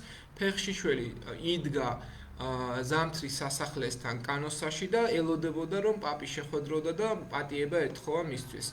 როგორც იქნა პაპის შეხვდა და რაც ყველაზე მთავარია ფეხზე აკოცნინა ჰაინრიხ მეოთხეს და გრიგოლ მე-7, აი თქვენ ხედავთ გრიგოლ მე-7 და ჰაინრიხ მეოთხე როგორ ხვდებიან კანოსას ციხეში და გერმანიაში ეს არის ყველაზე სასირცხვილო პოლიტიკური ფაქტი. აი მაგალითად თუ გერმანელები პოლიტიკოსები ესე ამბობენ რომ ჩვენ კანოსაში არ წავალთ. თქვენ ნუ გგონიათ რომ ჩვენ კანოსაში წამსვლელები ვართ, რაც დიდ სირცხვილთან ასოცირდება, ანუ ჩვენ ფეხებს არავის არ დავუკოცნითო, ესე ამარტივი სლენგური გამონათქვამია ფაქტობრივად, რასაც ისინი ხშირად მიმართავენ ხოლმე და იყენებენ ისტორიულად.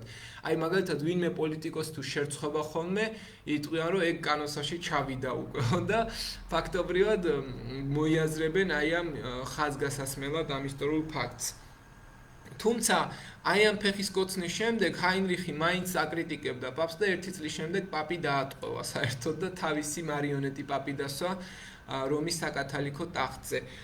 ესეც არ იკმარეს პაპობამ და საერთოდ უკვე მე-12-მე-13 საუკუნეებში ინოკენტი მე-3 რომელზეც ჯოვანი ლიტარიო დისენი იყო პაპობამდე თქვა რომ მეო პეტრეს მემკვიდრე კი არ ვარო, მე ვარო თვითონ ღმერთის მოადგილეო და თავის თავს უწოდა ვიკაროს ხვრისტი და ეს იყო რაღაცა უკვე უკიდურესი გადავარდნა ეკლესიის ძალაუფლებრივი როლისა, ძალაუფლებისა შუა საუკუნეებში და ძალიან დიდი გავლენები მიეცათ ხალხის თვალში, რასაკვირველია პაპობას და ერთ-ერთმა ლამაზმა იმპერატორმა, ნუ რასაკვირველია, ლამაზების დინასტია იყო და არა ეს სილამაზის გამო არ ერქვა, ფილიპე მეოთხე ლამაზმა ლამაზების დინასტიიდან გადაწყვიტა, რომ ასეთი ძალაუფლების მქონე პაპი რატო არ უნდა ყოფილიყო საფრანგეთში, რა რომში, ხო? ამიტომ ააშენა უზარმაზარი სასახლე, რომელიც ავინიონის სახელით არის ცნობილი. ავინიონი არის ამ შემთხვევაში ერთ-ერთი სამყოფელი, რომელშიც ცხოვრობდნენ ეს პაპები, კლიმენტ მე-5 1309 წელს დაიწყო და 1377 წლამდე გაგრძელდა. კლიმენტ მე-5, ბენედიქტ მე-12, იოანე 22 და პაპი კლიმენტ მე-6 ცნობილნი არიან ავინიონელი პაპების სახელით, რომლებიც აი ამ ასე ვთქვათ სასახლეში ფუფუნებაში ცხოვრობდნენ. არაფერი სადარდებელი არ ქონდათ, უბრალოდ ფრანკი მეფეების ინტერესებს ატარებდნენ და ფაქტობრივად ეს კაპტივიტე დე ავინიონ არის ერთ-ერთი მთავარი ტერმინი, რომელიც პაპობის ტყვეობას განსაზღვრავს ფრანკი მეფეების იმპერატორობაში, ფრანკი მეფეების ტყვეობაში და ეს პაპები რასაკვირველია ფრანკის სახელმწიფოს, საფრანგეთის სამეფოს ინტერესებს ატარებდნენ. თუმცა მერე მოხდა დიდი სქიზმა 1076 წელს ერთდროულად ორი პაპი იყო სამყაროში. ერთი რომში იყო, რომელიც იყო ავინიონელი პაპი გადასული ავინიონში, მეორე პაპი აირჩიეს ურბან მე-6, რომელიც იყო მოწინააღმდეგე ავინიონელი პაპისა და საბოლოო ჯამში ბოლო ავინიონელი პაპი კლემენტ მე-7 გამოაცხადეს ამ შემთხვევაში ანტიპაპად და ამასთან დაკავშირებით მოხდა ახალი პაპის არჩევა და უკვე ის გახდა მეორე პაპი ურბან მე-6 ამ შემთხვევაში. ანუ ეს მე-14 საუკუნის ეს პოლიტიკურად ქაოტური მდგომარეობა რომის ეკლესიაში ფაქტობრივად არის ერთ-ერთი მნიშვნელოვანი დეტალი და ეს კონფლიქტი დაკავშირებულია პაპ ბონიფაციუს მე-8-სა და ფილიპე მე-4 ლამაზს შორის, რომელიც ფაქტობრივად ბონიფაციუს მე-8 პაპი ბონიფაციუს მე-8 ფილიპე მე-4 ლამაზის ტყვეობაში გარდაიცვალა და ბონიფაციუსის შემდეგ პაპი გახდა ფრანგი კლემენტ მე-5, რომელიც თავს ძალიან დაუცველად გრძნობდა რომში, ფრანგი წარმომავლობის გამო და იძულებული გახდა 1309 წელს სამეფო რეზიდენცია გადაეტანა ავინიონში და ამის გამო ჩვენ შეიძლება ამ ისტორიულ ფაქტს ვუწოდოთ ავინიონური ტყვეობა, რასაკვირველი აქ ნეიტრალურული პაპის ნეიტრალურობის საკითხი კითხვის ნიშნის ქვეშ დგება, მაგრამ ავინიონი უფრო უსაფრთხო მდიდარ სტრატეგიულ ადგილზე მდებარეობდა, რაც მეფისა და პაპის ინტერესებში შედიოდა და სულ 7 პაპი იყო ავინიონელი პაპები, მათი უმეტესობა ფრანგი იყო და ეს ფრანგულ გავლენას კიდევ უფრო აძლიერებდა ეკლესიაზე. ეს კონფლიქტი საბოლოო ჯამში გრძელდება და რელიგიურ კონფლიქტში გადადის, რასაც თქვენ 63 პარაგრაფში ისწავლით რელიგიური ომების დროს და ამ შემთხვევაში მე უკვე გავყვებით დანარჩენ დეტალებს. რაც შეეხება უკვე შემდგომ საკითხს, ეს არის შუა საუკუნეების საფრთხო რომის, ანუ ფაქტობრივად დაგვჭა ჩვენ ფრანკები და მოდი ახლა ფრანკებზე გადავიდეთ. ფრანკთა სამეფოზე გარკვეული წარმოდგენები გვაქვს, მაგრამ ფრანკები ჩამოყალიბდა და ფრანკთა სამეფო შეიქმნა დასავლეთ რომის იმპერიის დაცემის შემდეგ. აი თქვენ ხედავთ ფრანკთა ტერიტორიას 476 წელს როგორ გამოიყურებოდა და შემდგომ როგორ გადიდდა, გაძლიერდა და ფრანკთა სამეფო ფაქტობრივად იყო მთავარი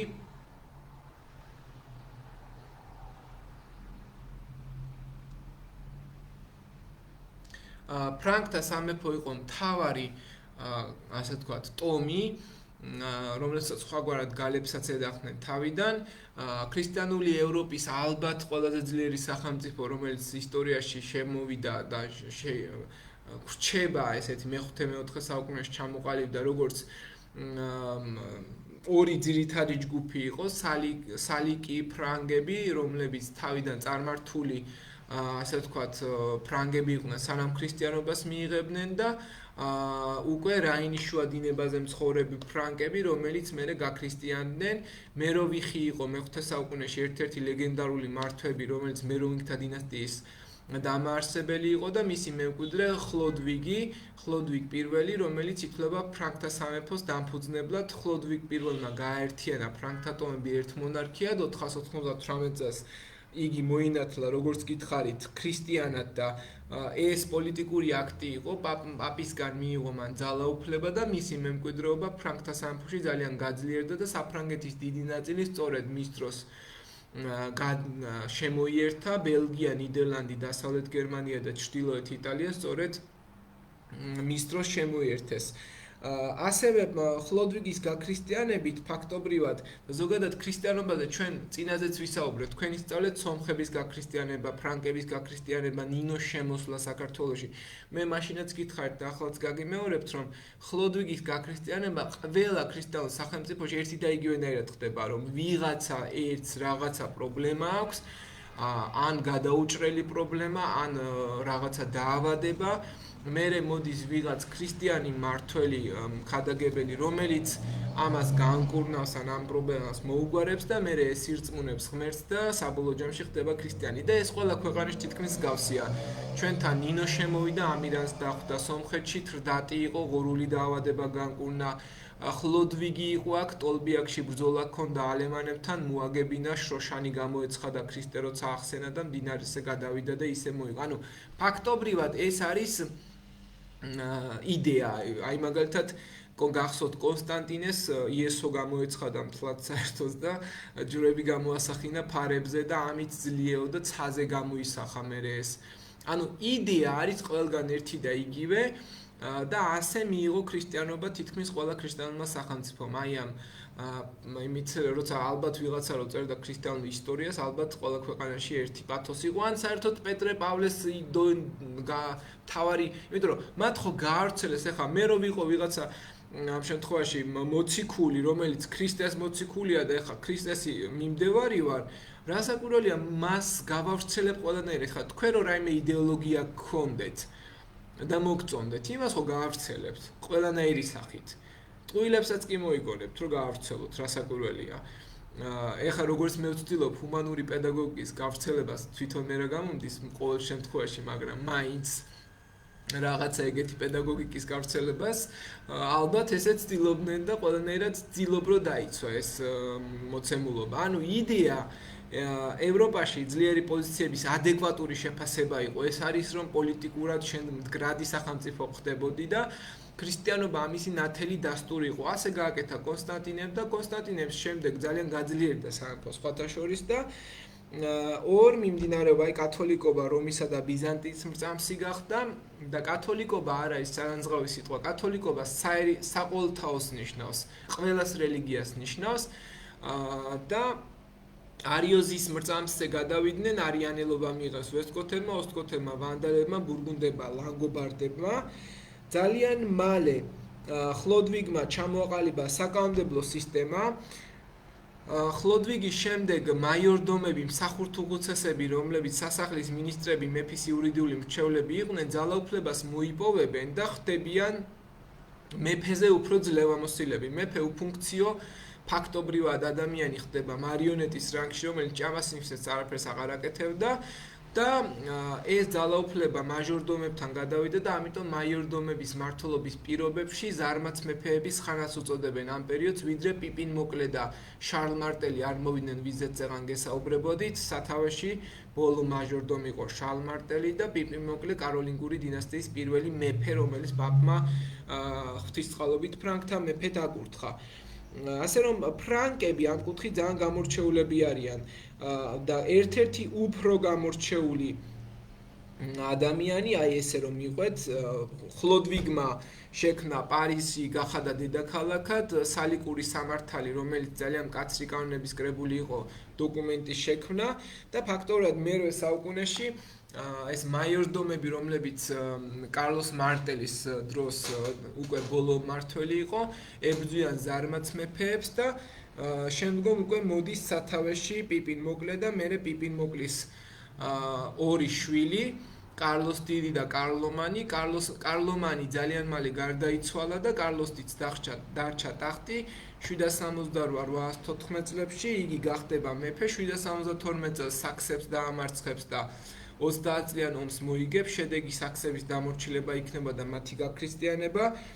778 წელს რონსევალის ტყეში მიმდინარე ასე ვთქვათ, კარლოსი ჯარით ალყაში მოექცევა, ბასკები შეუტევენ მოულოდნელად და აქ კარლოსიც როლანდი გადაარჩენს, ერთ-ერთი ყველაზე ცნობილი ევროპელი რაინდი და სიმღერა როლანდზე ალბათ ქსმენიათ, რომელიც საგმირო ეპოსია ფაქტობრივად ევროპაში და ეხება როგორ გაწირა თავი როლანდმა კარლოს დიდის გადასარჩენად და ბასკებს შეაკვდა და მერე თვითონ კარლოსის ქმედებები 800 წლის 25 დეკემბერი პაპმა რო გვირგვინი დაადგა და რომის მემკვიდრედ გამოაცხადა და კანონები გამოსცა, ქვეყანა დაყო საჰერცოგოებად და საგრაფოებად, გრაფი კრებდა გადასახადებს, ქვეყანა დაყო მარკებად, ასევე სასაზღვრო ზოლებში მარკგრაფები ჩაუდგნენ სათავეში და ჩამოაყალიბა სამონასტრო სკოლები. და ეს არის ერთ-ერთი ცნობილი ილუსტრაცია შარლ მარტელი, იგივე ურო, რომელიც ებრძვის არაბებს 732 წელს, სხვათა შორის შეაჩერებს არაბთასვლას ევროპაში და ეს საკითხიც ასე შეიძლება გამოიკვეთოს და აქ ჩვენ გვაქვს კიდევ ხო ესენი უკვე ახსენით კარლოსის გარდაცვალების შემდეგ რა ხდება? კარლოსის გარდაცვალების შემდეგ ჩვენ სათავეში მოდის ლუი მე-9 ღვთისმოსავი, მისი მემკვიდრე, რომლის დროსაც ძალიან გაძლიერდება ასევე ასე ვთქვათ მისი ტერიტორია, მაგრამ მისი გარდაცვალების შემდეგ უკვე ფრანკთა სახელმწიფოს ტერიტორია იშლება. მის სამშვილზე განაწილდება შარლ მელოც გადაეცემა დასავლეთ ფრანკების სამეფო საფრანგეთი, ლოთარს გადაეცემა ცენტრალური ფრანკების სამეფო, რომელიც მერე იტალია გახდება და ლუდვიგ გერმანელს გადაეცემა აღმოსავლეთ ფრანკების სამეფო გერმანია.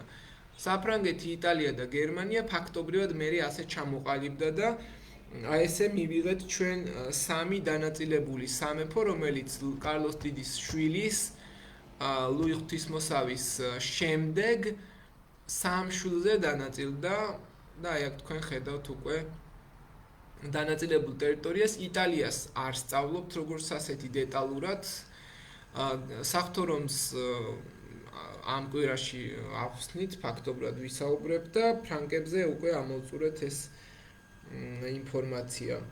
ასევე კარლოს დიდი ცნობილი არის კაროლინგური რენესანსით. მაგალითად, ბერი ალკუინი, რომელიც იყო ინგლისელი მოწვეული ამ შემთხვევაში ცნობილი მეცნიერი კარლოსის დროს.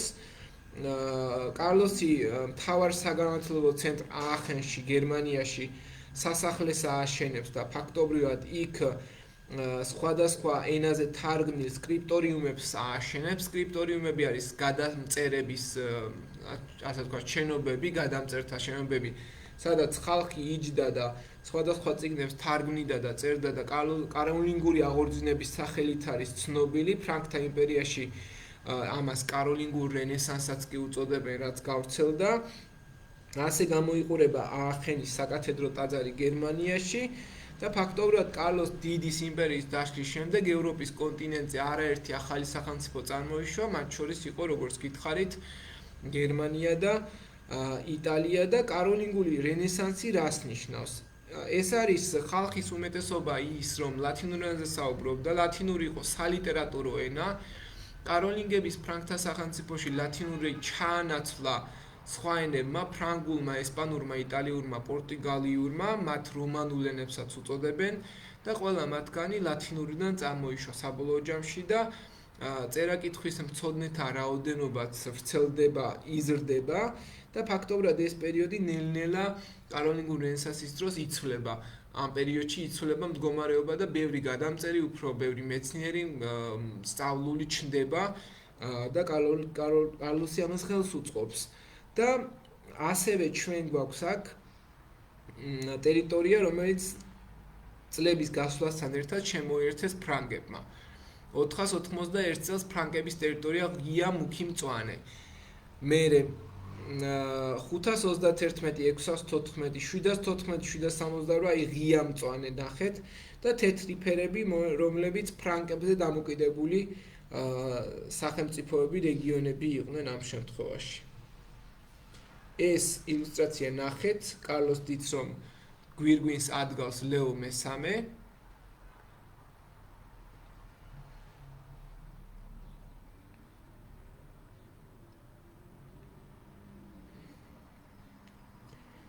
და ეს არის ერთი მნიშვნელოვანი დეტალი, იმპერიის გადატანა. იმპერიის გადატანა არის ცნება, რომელიც ფაქტობრივად ყალიბდება აი კარლოსის მმართველობის დროს. კარლოსმა მოგეხსენებათ იცით, რომ გვირგვინი დაედგა პაპისგან. იმპერიის გადატანა ნიშნავს, რომ სამყაროში არსებობს 4 მსოფლიო იმპერია, უნდა 3 უпростоრად. რომის, მეორე იყო ბიზანტია, მემკვიდრე რომის იმპერიის, მაგრამ პრეტენზიას ბიზანტიის იმპერატორობაზე ვინ აცხადებდა?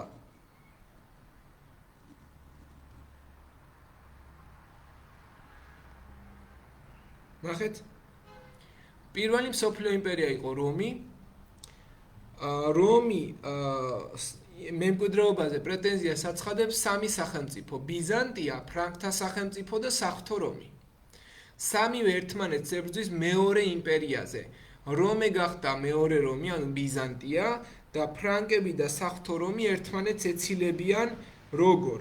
პაპმა ერთსაც და მეორესაც გვირგვინი დაადგა. მაგალითად 800 წლის 25 დეკემბერს ფრანკთა მეფე კარლოს დაადგა გვირგვინი და 962 წელს ოტო პირველს საღვთო რომის იმპერატორს დაადგა გვირგვინი. რას ნიშნავს იმას, რომ ორივე პაპისგან მიიღო ძალაუფლება და ორივე თავს აცხადებს რომის იმპერიის მემკვიდრედ და ამაზე კონფლიქტი მუდმივად ჰქონდათ.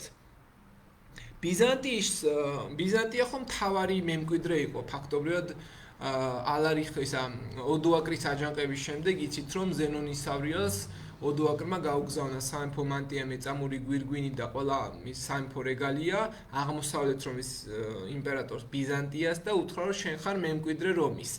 და იმან პატრიციუსის ტიტული გადასცა 476 წელს.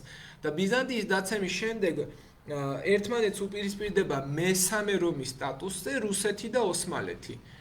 ოსმალეთმა ვეღარ გაძლო დიდხანს და კაიზერ რუმი ასე ეძახდნენ საკუთარ თავს, მაგრამ რუსეთი დღემდე პოზიციონირებს ამ კუთხით მესამე რომზე, რაც ოსმალეთი განადგურდა ხო საერთოდ ვენებს იჭრის და უკვე სოფლიო პატრიარქობაზე აქვს პრეტენზია კირილეს საერთოდ და პუტინს ხომ სოფლიო იმპერიის შექმნა უნდა და ფაქტობრივად ეს იყო იგივე იდეა, რაც რუსეთისგან გაგრძელდა და მეოთხე რომი აღარ იარსებებსო როგორც წერია ეს არსებობს ისტორიაში და მეოთხე რომის გაქრობის შემდეგ სამყარო ალბათ გლობალური გახდება და უფრო სხვა სტილის მართვა გამგებლობა იქნება, სადაც იმპერიული სახელმწიფოები გაქრებიან და სხვანაირი სივრცე შეიქმნება, საერთო სივრცე, ჩემი ღრმა რწმენით იმედია მოვესწრები მაგას. კარგით. ფაქტობრივად ჩვენ დაგვრჩა ახლა ჰერაკლე კეისარი, ნორმანები და წოდებრივი წარმომადგენლობითი ორგანოები. მაგას აგიხსნით ხვალ სემინართან. დავიწყებ ახსნას პირველ ნახევარსაათში მაგაზე ვისაუბრებ და საათნახევარი მეორე ნაწილი პრაქტიკული ანალიზი გვექნება, სემინარი და ის რაც გაკვეთილის დასაწყისში ვთქვი.